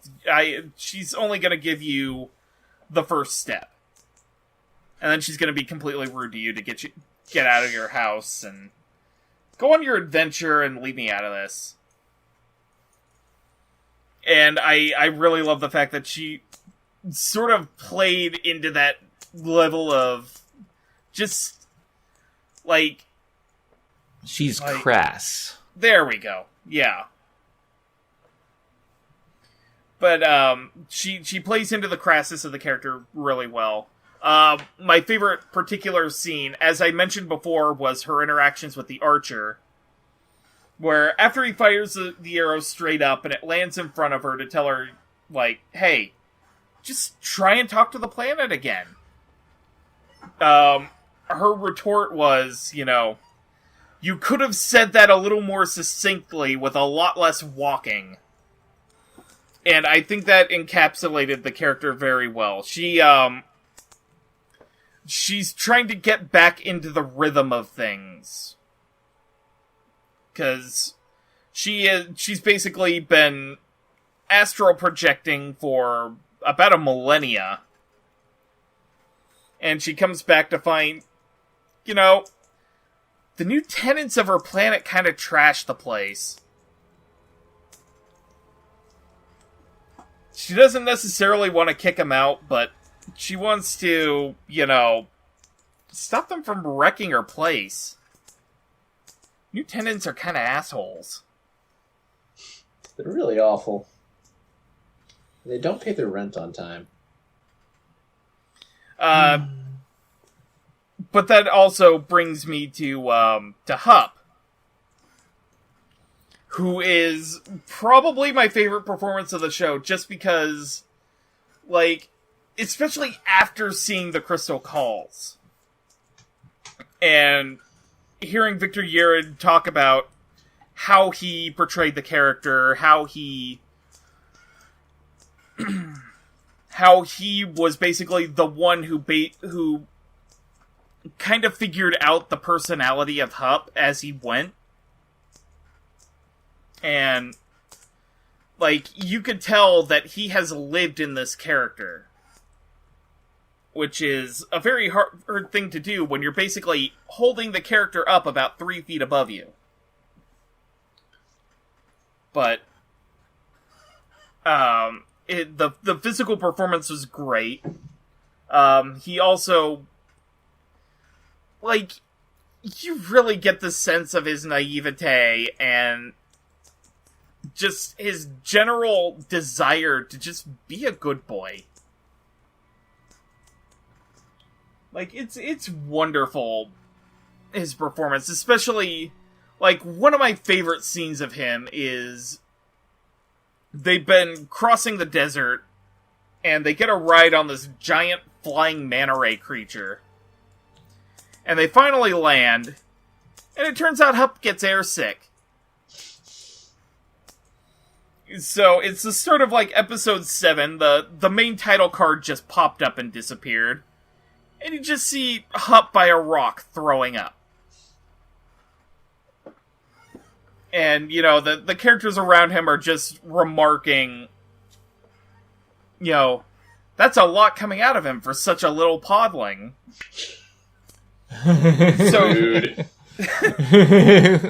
So Deet goes up to him and asks if he's okay, and he just replies with 3 words in the kind of tone that's like, same, dude, same. And it's just, Hup, want, die. And then he leans over and continues to throw up. And it's just like, yeah, that's it. That's the millennial experience right there. But, in particular, the there were also a couple of other great scenes. Deet and Huppin's Stone in the Wood is another great standout for him. Where Deet is of a subspecies of Gelfling that, the other clans haven't seen for centuries, so they assume it's wiped out, and they think very little of her. So a group of soldiers is giving her a hard time, and Hupp stands in the way, and he's like, "No hurt Deet." And it's just... the whole thing is just great. And he sings at points, he jokes around, they wrote an entire language for the podlings, and Victor Yared knew more about it than the guy who wrote the language. That should tell you something. So, both Donna Kimball and Victor Yared did very great jobs with their characters. Solid thumbs up all around. So last up, we have our 3 protagonists. Rian is part of a noble family of Skeksis' powerless guards. He learns of the evil of the Skeksis draining Gelflings when his betrothed ends up getting taken and basically drained. And the entire first half of the series is him trying to find the bottle of essence that she became and protecting it. Which she ends up being drunk by the Chamberlain. Bit of a dick move right there. Mm-hmm. We have Brea, the daughter of the Almadra, who has to watch her mother get stabbed by the general. She's a general kind of bookwormish character. More interested in studying the ancient texts than learning how to be a princess.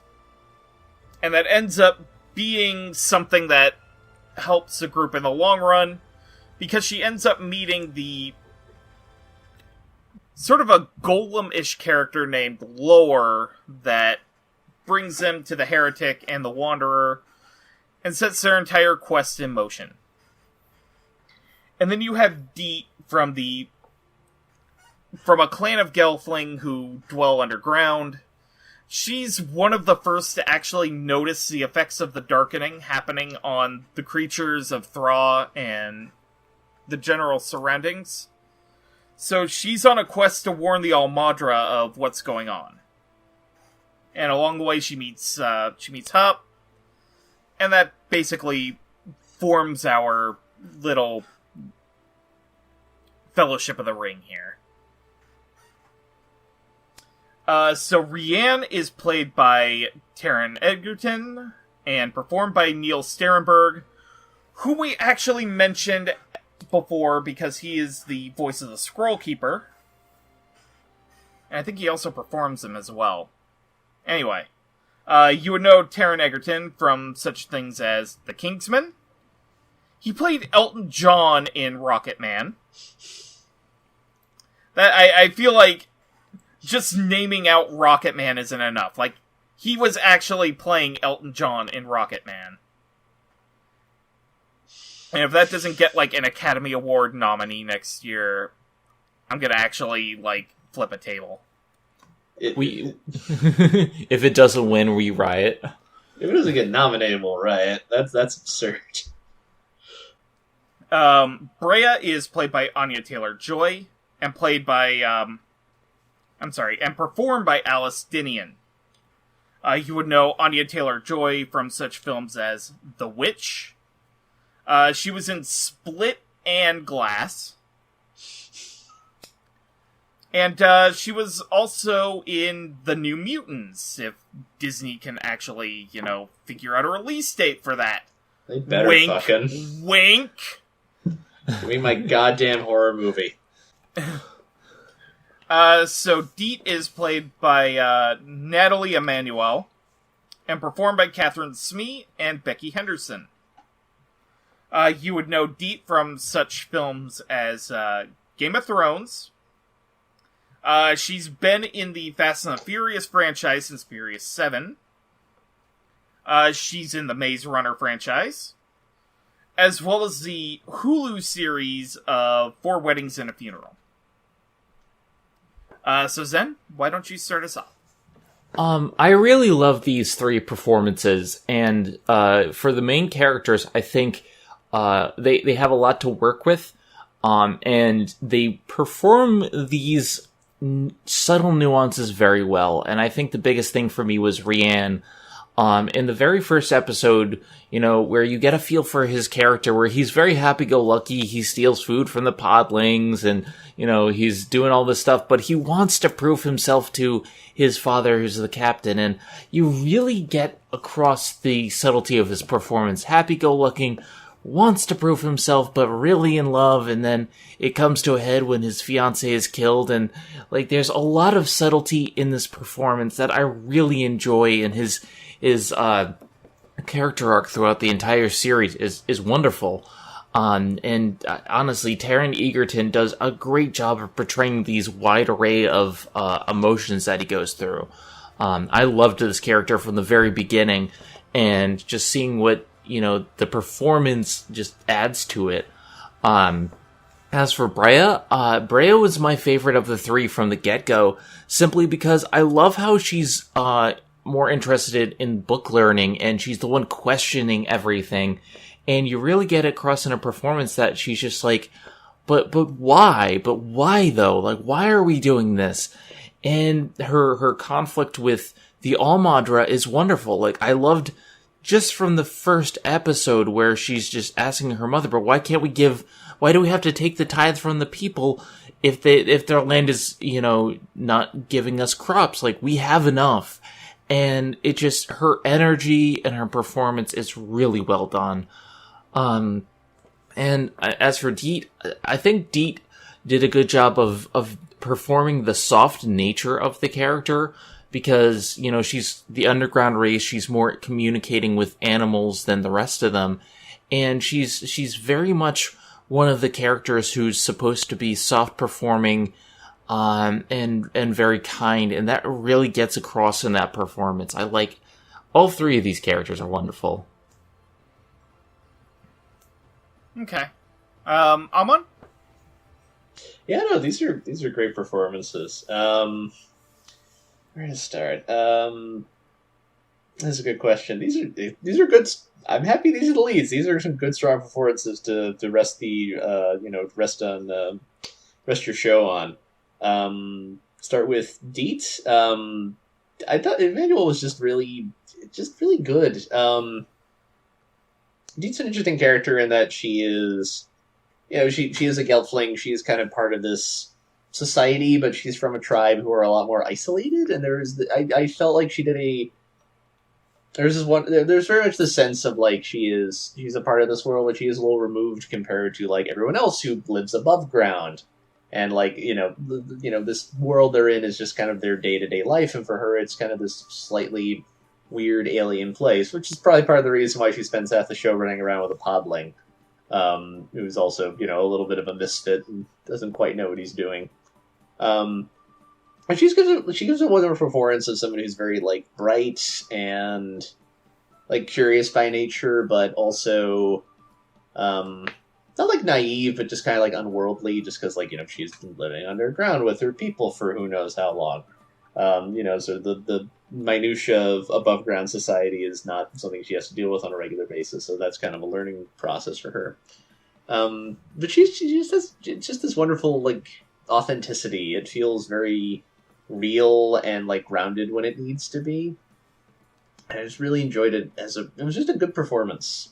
In kind of a way I almost have a hard time articulating. It just felt very natural. It felt like this is the way this character would act and behave in these scenarios. I consistently enjoyed it a lot. Taylor Joy is also just really good as Rhea for kind of similar reasons. She is this character who has all these things she wants to do that aren't really the things that are sort of expected for her, and there's just her frustration of why can't we do this? Why do we need to do this one narrowly defined thing over and over. Why can't we like shift around? Why can't we have other options? There's a very nice sense, especially in the scene where she's acting opposite Helena Bonham Carter of like both like it very much tells like oh these two like their mother and daughter, their family, like you can feel that relationship behind their performance, and also I think kind of the sense of like she sells the idea of like she has. Like, she's not flighty or anything. Like, she understands the importance of what's going on. She just doesn't, in her mind, it's not, there's no reason to be so strict about it. There's very much a sense of, like, she is as much as sort of, regal and royal as her mother is. It's just taking a much different form. And I like the way that, I thought Taylor-Joy kind of put that into the performance really well. She feels like somebody, it's like, yeah, this is somebody who could be a queen of a society. Even if it be a very different queen than kind of what this, this world kind of expects of someone in her position. And also, I was really impressed by Taron Egerton. I kind of feel like if there's a performance in here that felt like it could have been stunt casting and fallen on its face, I feel like it would be him.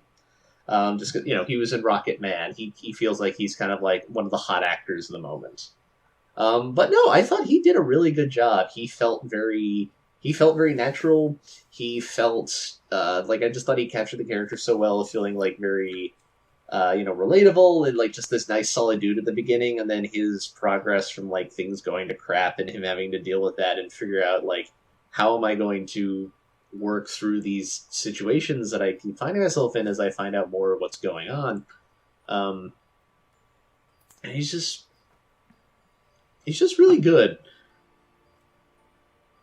Yeah, I don't know. The only thing, the closest thing I found to distracting is, like, his accent is a lot more, like, not speaking as an American who doesn't know the nuances of English accents that well, is a lot more kind of, like, lower class than I feel like a lot of the other characters, which was an interesting choice. Maybe not deliberate, I'm not sure.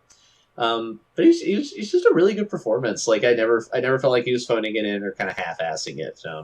There's a very nice moment in the documentary about it where he talks about, like, seeing the Dark Crystal as a kid when it came out. And I like that in part because it felt like, I feel like you see a lot of these documentaries, characters talk about, people talk about, oh, I was a fan of this so-and-so, and you feel like sometimes they might be fudging the truth a little bit for promotional purposes. But when Egerton's talking about it, it's like, it tells like, oh yeah, no, you're into this. Like, this is a big deal for you. And I think that you can see that in his performance. He's clearly giving it its all, and I think it definitely pays off. Okay. So I'm actually going to start with Taron Egerton and Rian. I'm going to be honest, in the first, like, episode or two, it felt a little rough. Like, he was trying to find his footing in terms of, like, the recording booth and ADR and whatnot. But, by the end of the series, and episode 10, and the big battle against the Skeksis, where he has to actually step up and become a leader. Over the course of the show, I definitely felt that Taron was vastly improving as he went. Like, it was very palpable. And, He gets a lot of great moments, like the aforementioned fight with the hunter in episode 4, where he has to fight alongside his father, which I don't think I mentioned it yet, but his father is played by Mark Strong. So, like, he had a lot to work with, and did a really great job with it. And then the inspirational speech, which I think was at the end of episode 9. That sounds where right. Where he has to rally the Gelfling to join his band of resistance. And, to be fair, like, by the end of the episode, most of them did, so great job. Anya Taylor-Joy's Brea. I really like the fact that she played Brea as sort of she is very intelligent, and at the same time, like, she's kind of book smart, but street dumb. Where she goes out in town and nearly gets hit by a Skeksis cart. So, good on ya. But, like, I think her standout scene is in the first episode where she is in the Skeksis cart while they're escorting her home. And she actually gets to talk with them, and she just throws all these questions at them, and they're just trying to tell her, yeah, hey, curiosity killed the cat, you know. Like, don't be smart. Be dumb like the rest of these people. At the same time, the Scrollmaster was kind of encouraging her a little bit, too. Which was like, you know, he was... that's the thing I liked the most about the first episode. It was like, he was just like, you know, hey, like, you want to come see, you know, my knowledge scrolls, I'll come help you. And it's like a little bit different because you wouldn't expect that from a Skeksis. Yeah. I mean, and it also kind of had that sense of, yeah, we don't mind if you're smart, just don't think about this stuff right here. Like, we're just gonna sweep that under the rug. Just ignore that. But, she gets a lot of great character growth over the course of the 10 episodes we get. Particularly, toward the middle of the series, right before everything hits the fan, and she's interacting with this huge puzzle underneath the castle. Where, if she figures it out, it will lead to reveal the secrets of...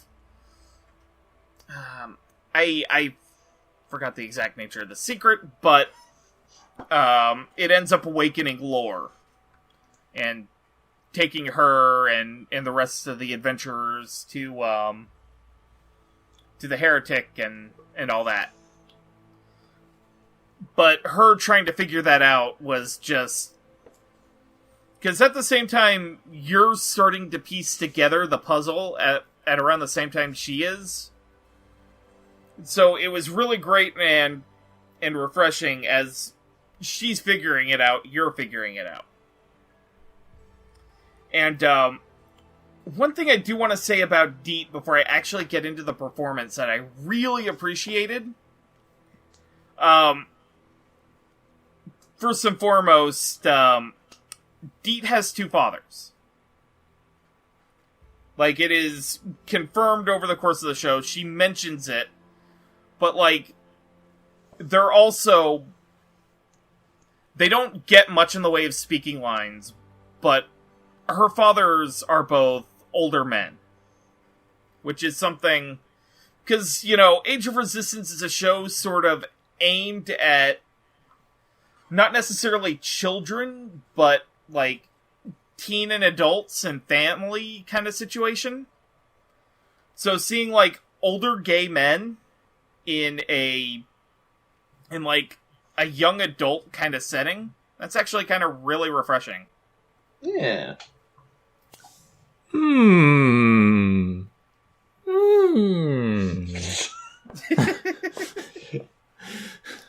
the meme of the show, folks. Get used to it.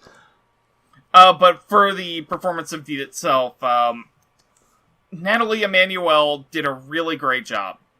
At first, playing Deet was sort of the naivete of, like, not knowing anything about the surface world. But then also kind of being the empathetic core of the main band of adventurers. Like, Brea is the intelligence, Rianne is the courage, and Deet is the empathy. God damn it.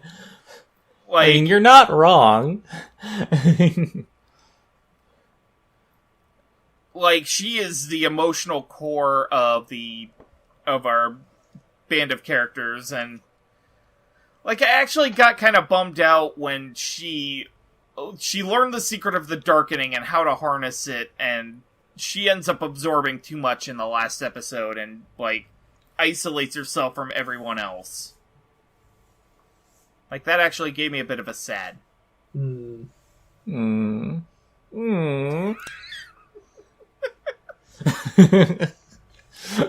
This is a show where all the triumph is always going to be a little undercut by knowing how things end up in the movie. Yeah, and because I mean, something's going to go south eventually, and we're not going to know when until it happens, but it's always going to be hanging over it. Unless secret resistance people like are hidden underground or something. Yeah, I can see it.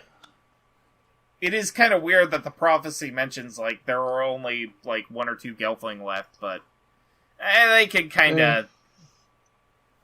If they really want to. I've seen some theories floated around about how this relates exactly to the movie, but that's for another time.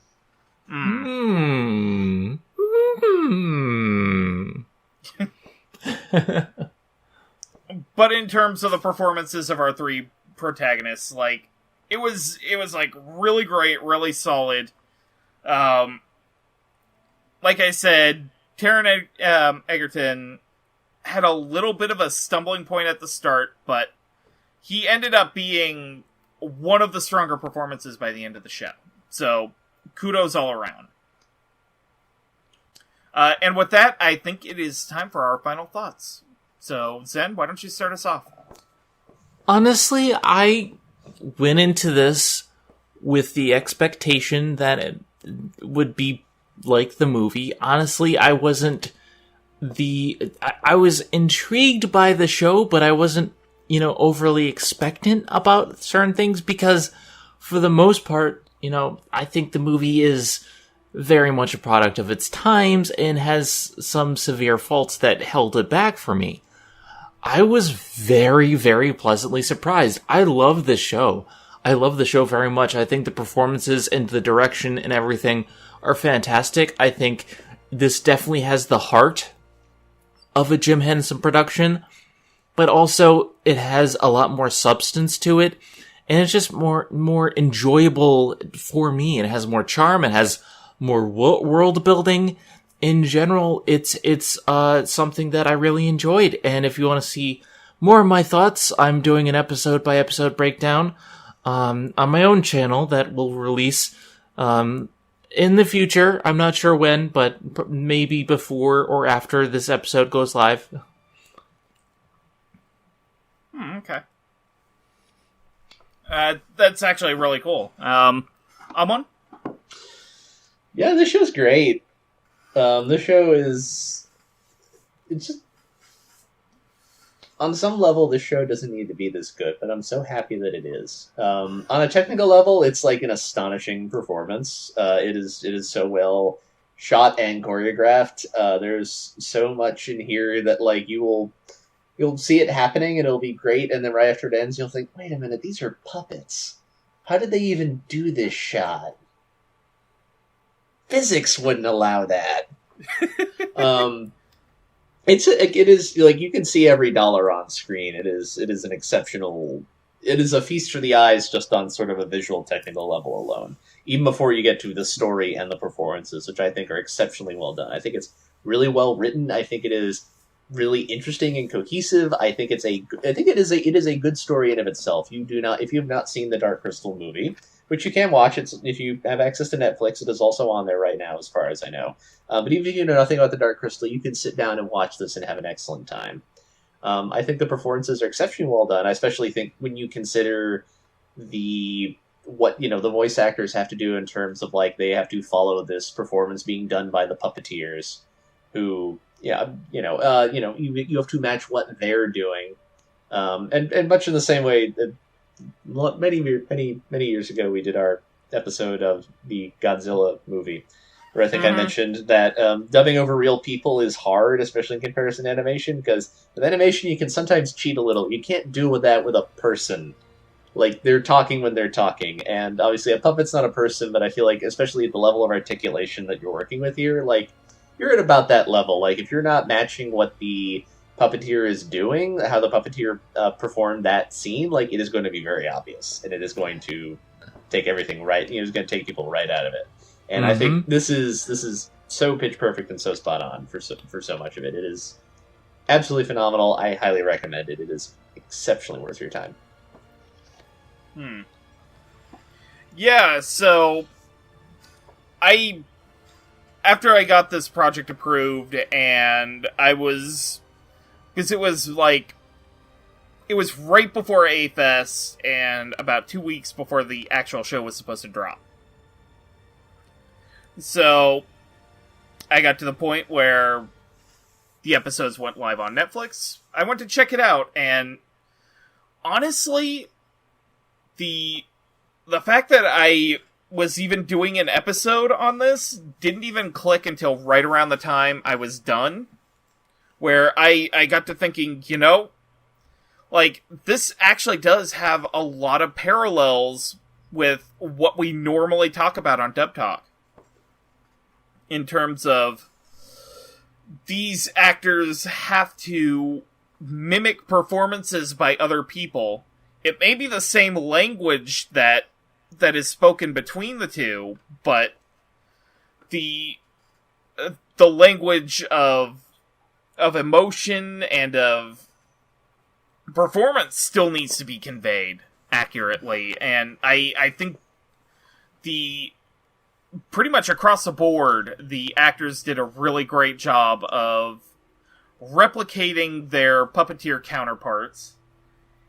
And when the puppeteers themselves actually do the voiceover performances, they do a really good job, because it feels like they're already in the characters' heads. Like, in the case of Hup, or the Scroll Keeper, or the, I don't remember the name of the Skeksis. I think it's like the fashionista, or the designer, or something like that.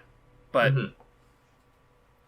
where there are cases where the puppeteer actually continues on and does the voiceover, like, it's great. But I think this is one of those really great cohesive packages, and well, I don't think anyone else other than Netflix would have funded the show, like, with the kind of budget it ended up getting. It is kind of a shame it ended up there, though, because honestly, I think the binge-watching model that Netflix wants to impose on you, I think it actually does the show a bit of a disservice. Like, this is definitely a show that I would recommend wholeheartedly, but at the same time, like, do not binge the show. Watch an episode or two, give it a little bit of time to process and ruminate in your head, and then continue with another couple of episodes. Like, take this one slow, take your time. Because there is a lot of wonder and a lot of majesty to this, and you're gonna miss it if you just plow through it all in one sitting. And there's also a lot of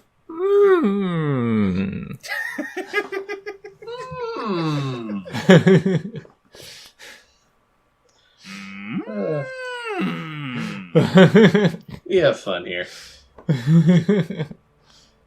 Yeah, so if you would like to check out The Dark Crystal Age of Resistance, or the film that inspired it, they are actually both available as of this moment on Netflix in the US.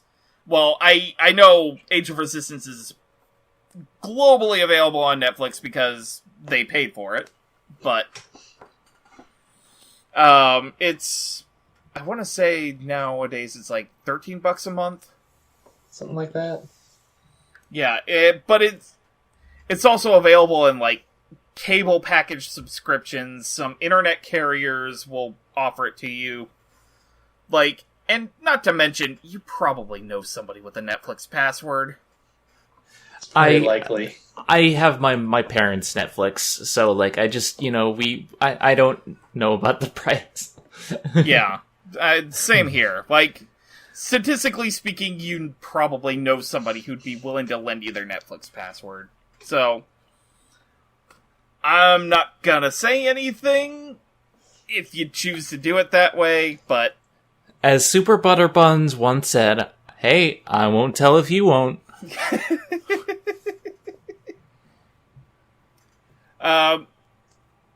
So I think now, especially considering that this is going to be sort of a pilot program that we're going to be introducing through our Patreon, I think we have some people we'd like to thank. And these are our patrons.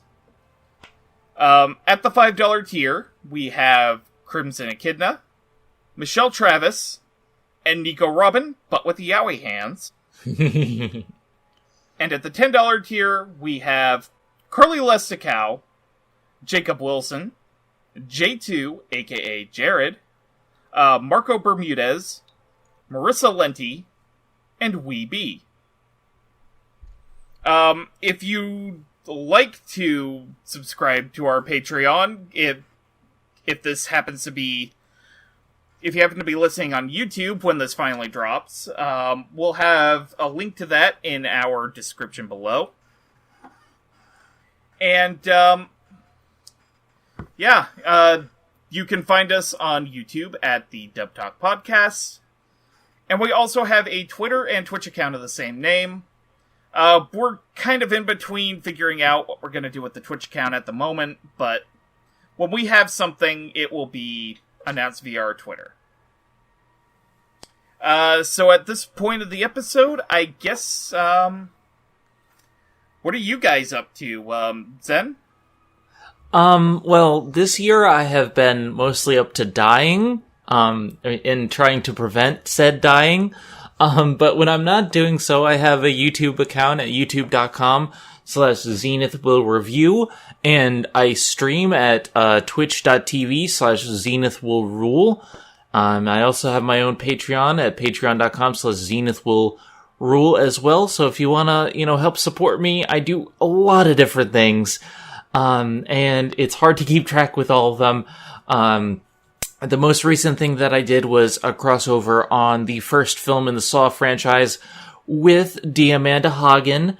And next year we are also going to do a second crossover with a third guest. So, stay tuned for that if you like horror films and whatnot.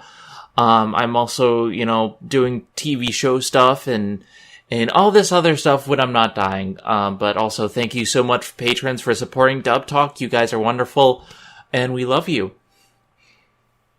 All right. Amon, what are you up to?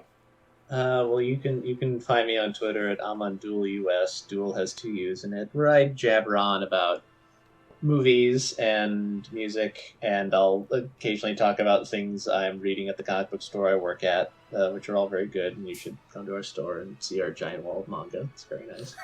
It is. It's very nice. It's half our stock. As my old manager used to say, we're the gay manga store. So come there and get your gay manga. And so you can do that and see me talk about media and occasionally just sort of gripe about how I don't like anybody. I like you. I just hate nerds on the internet because I find them tiresome. They're so exhausting. Anyways, but on a happier note, would you like a song? Yeah, Yes. a dusty old song would be great. Do you want one song or 2? Ooh, you have 2? I had a hard time picking a good song for this because I want something that felt tonally appropriate and ideally was from 1982 when the original movie came out. Part of me wanted to go with something by David Bowie, but then I remembered that I kind of hate most of David Bowie's 80s output. Yeah. So that wasn't good. It's like, Scary Monsters, great. Let's Dance. I'm not going to shit on anything Niles Roger produced. Dance, magic, dance. I hate that song. It's garbage. It's a bad children's song that people think they like because David Bowie sang it. That's it. I love it.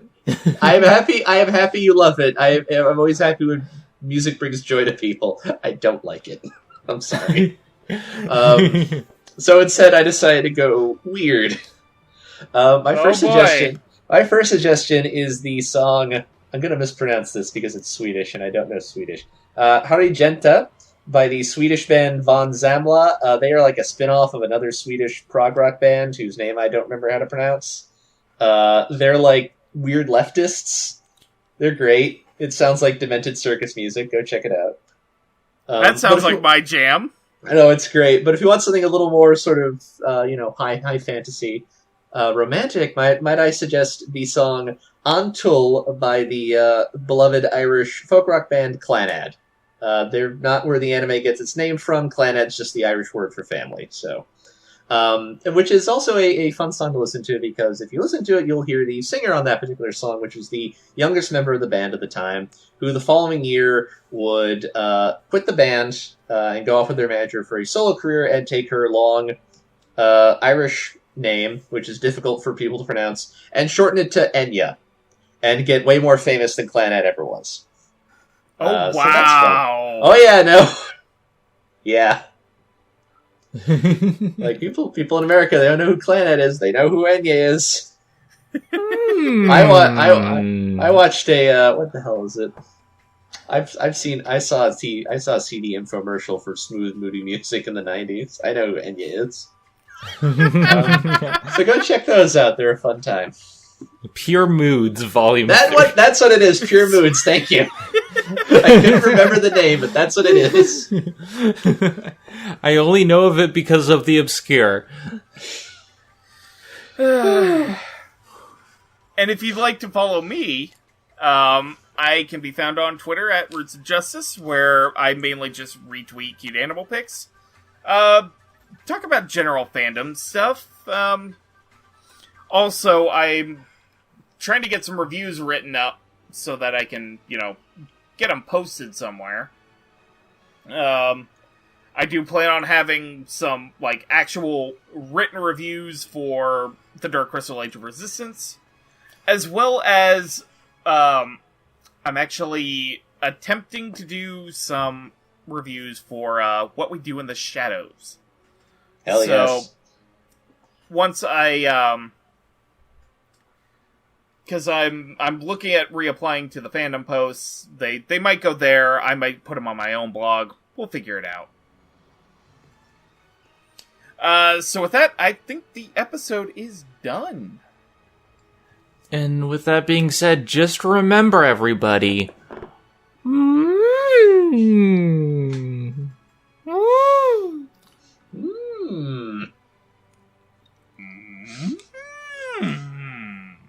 Have a good day, everyone, and otaku on, my friends. Rock on Boston, rock on Cleveland. And otaku on there, Devas.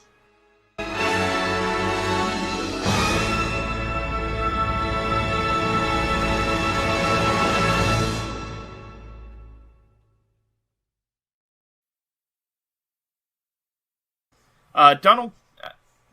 I was about to say Donald. Bleh. Blah, blah, blah, blah, blah, blah.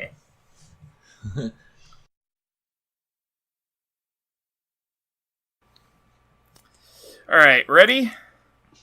1, 2, 3, Sync. And the safety word is It's like I'm working with a bunch of professionals here. Very kind of you to say. It's almost like I've done this so much before. Are we getting good at this? Perish the thought.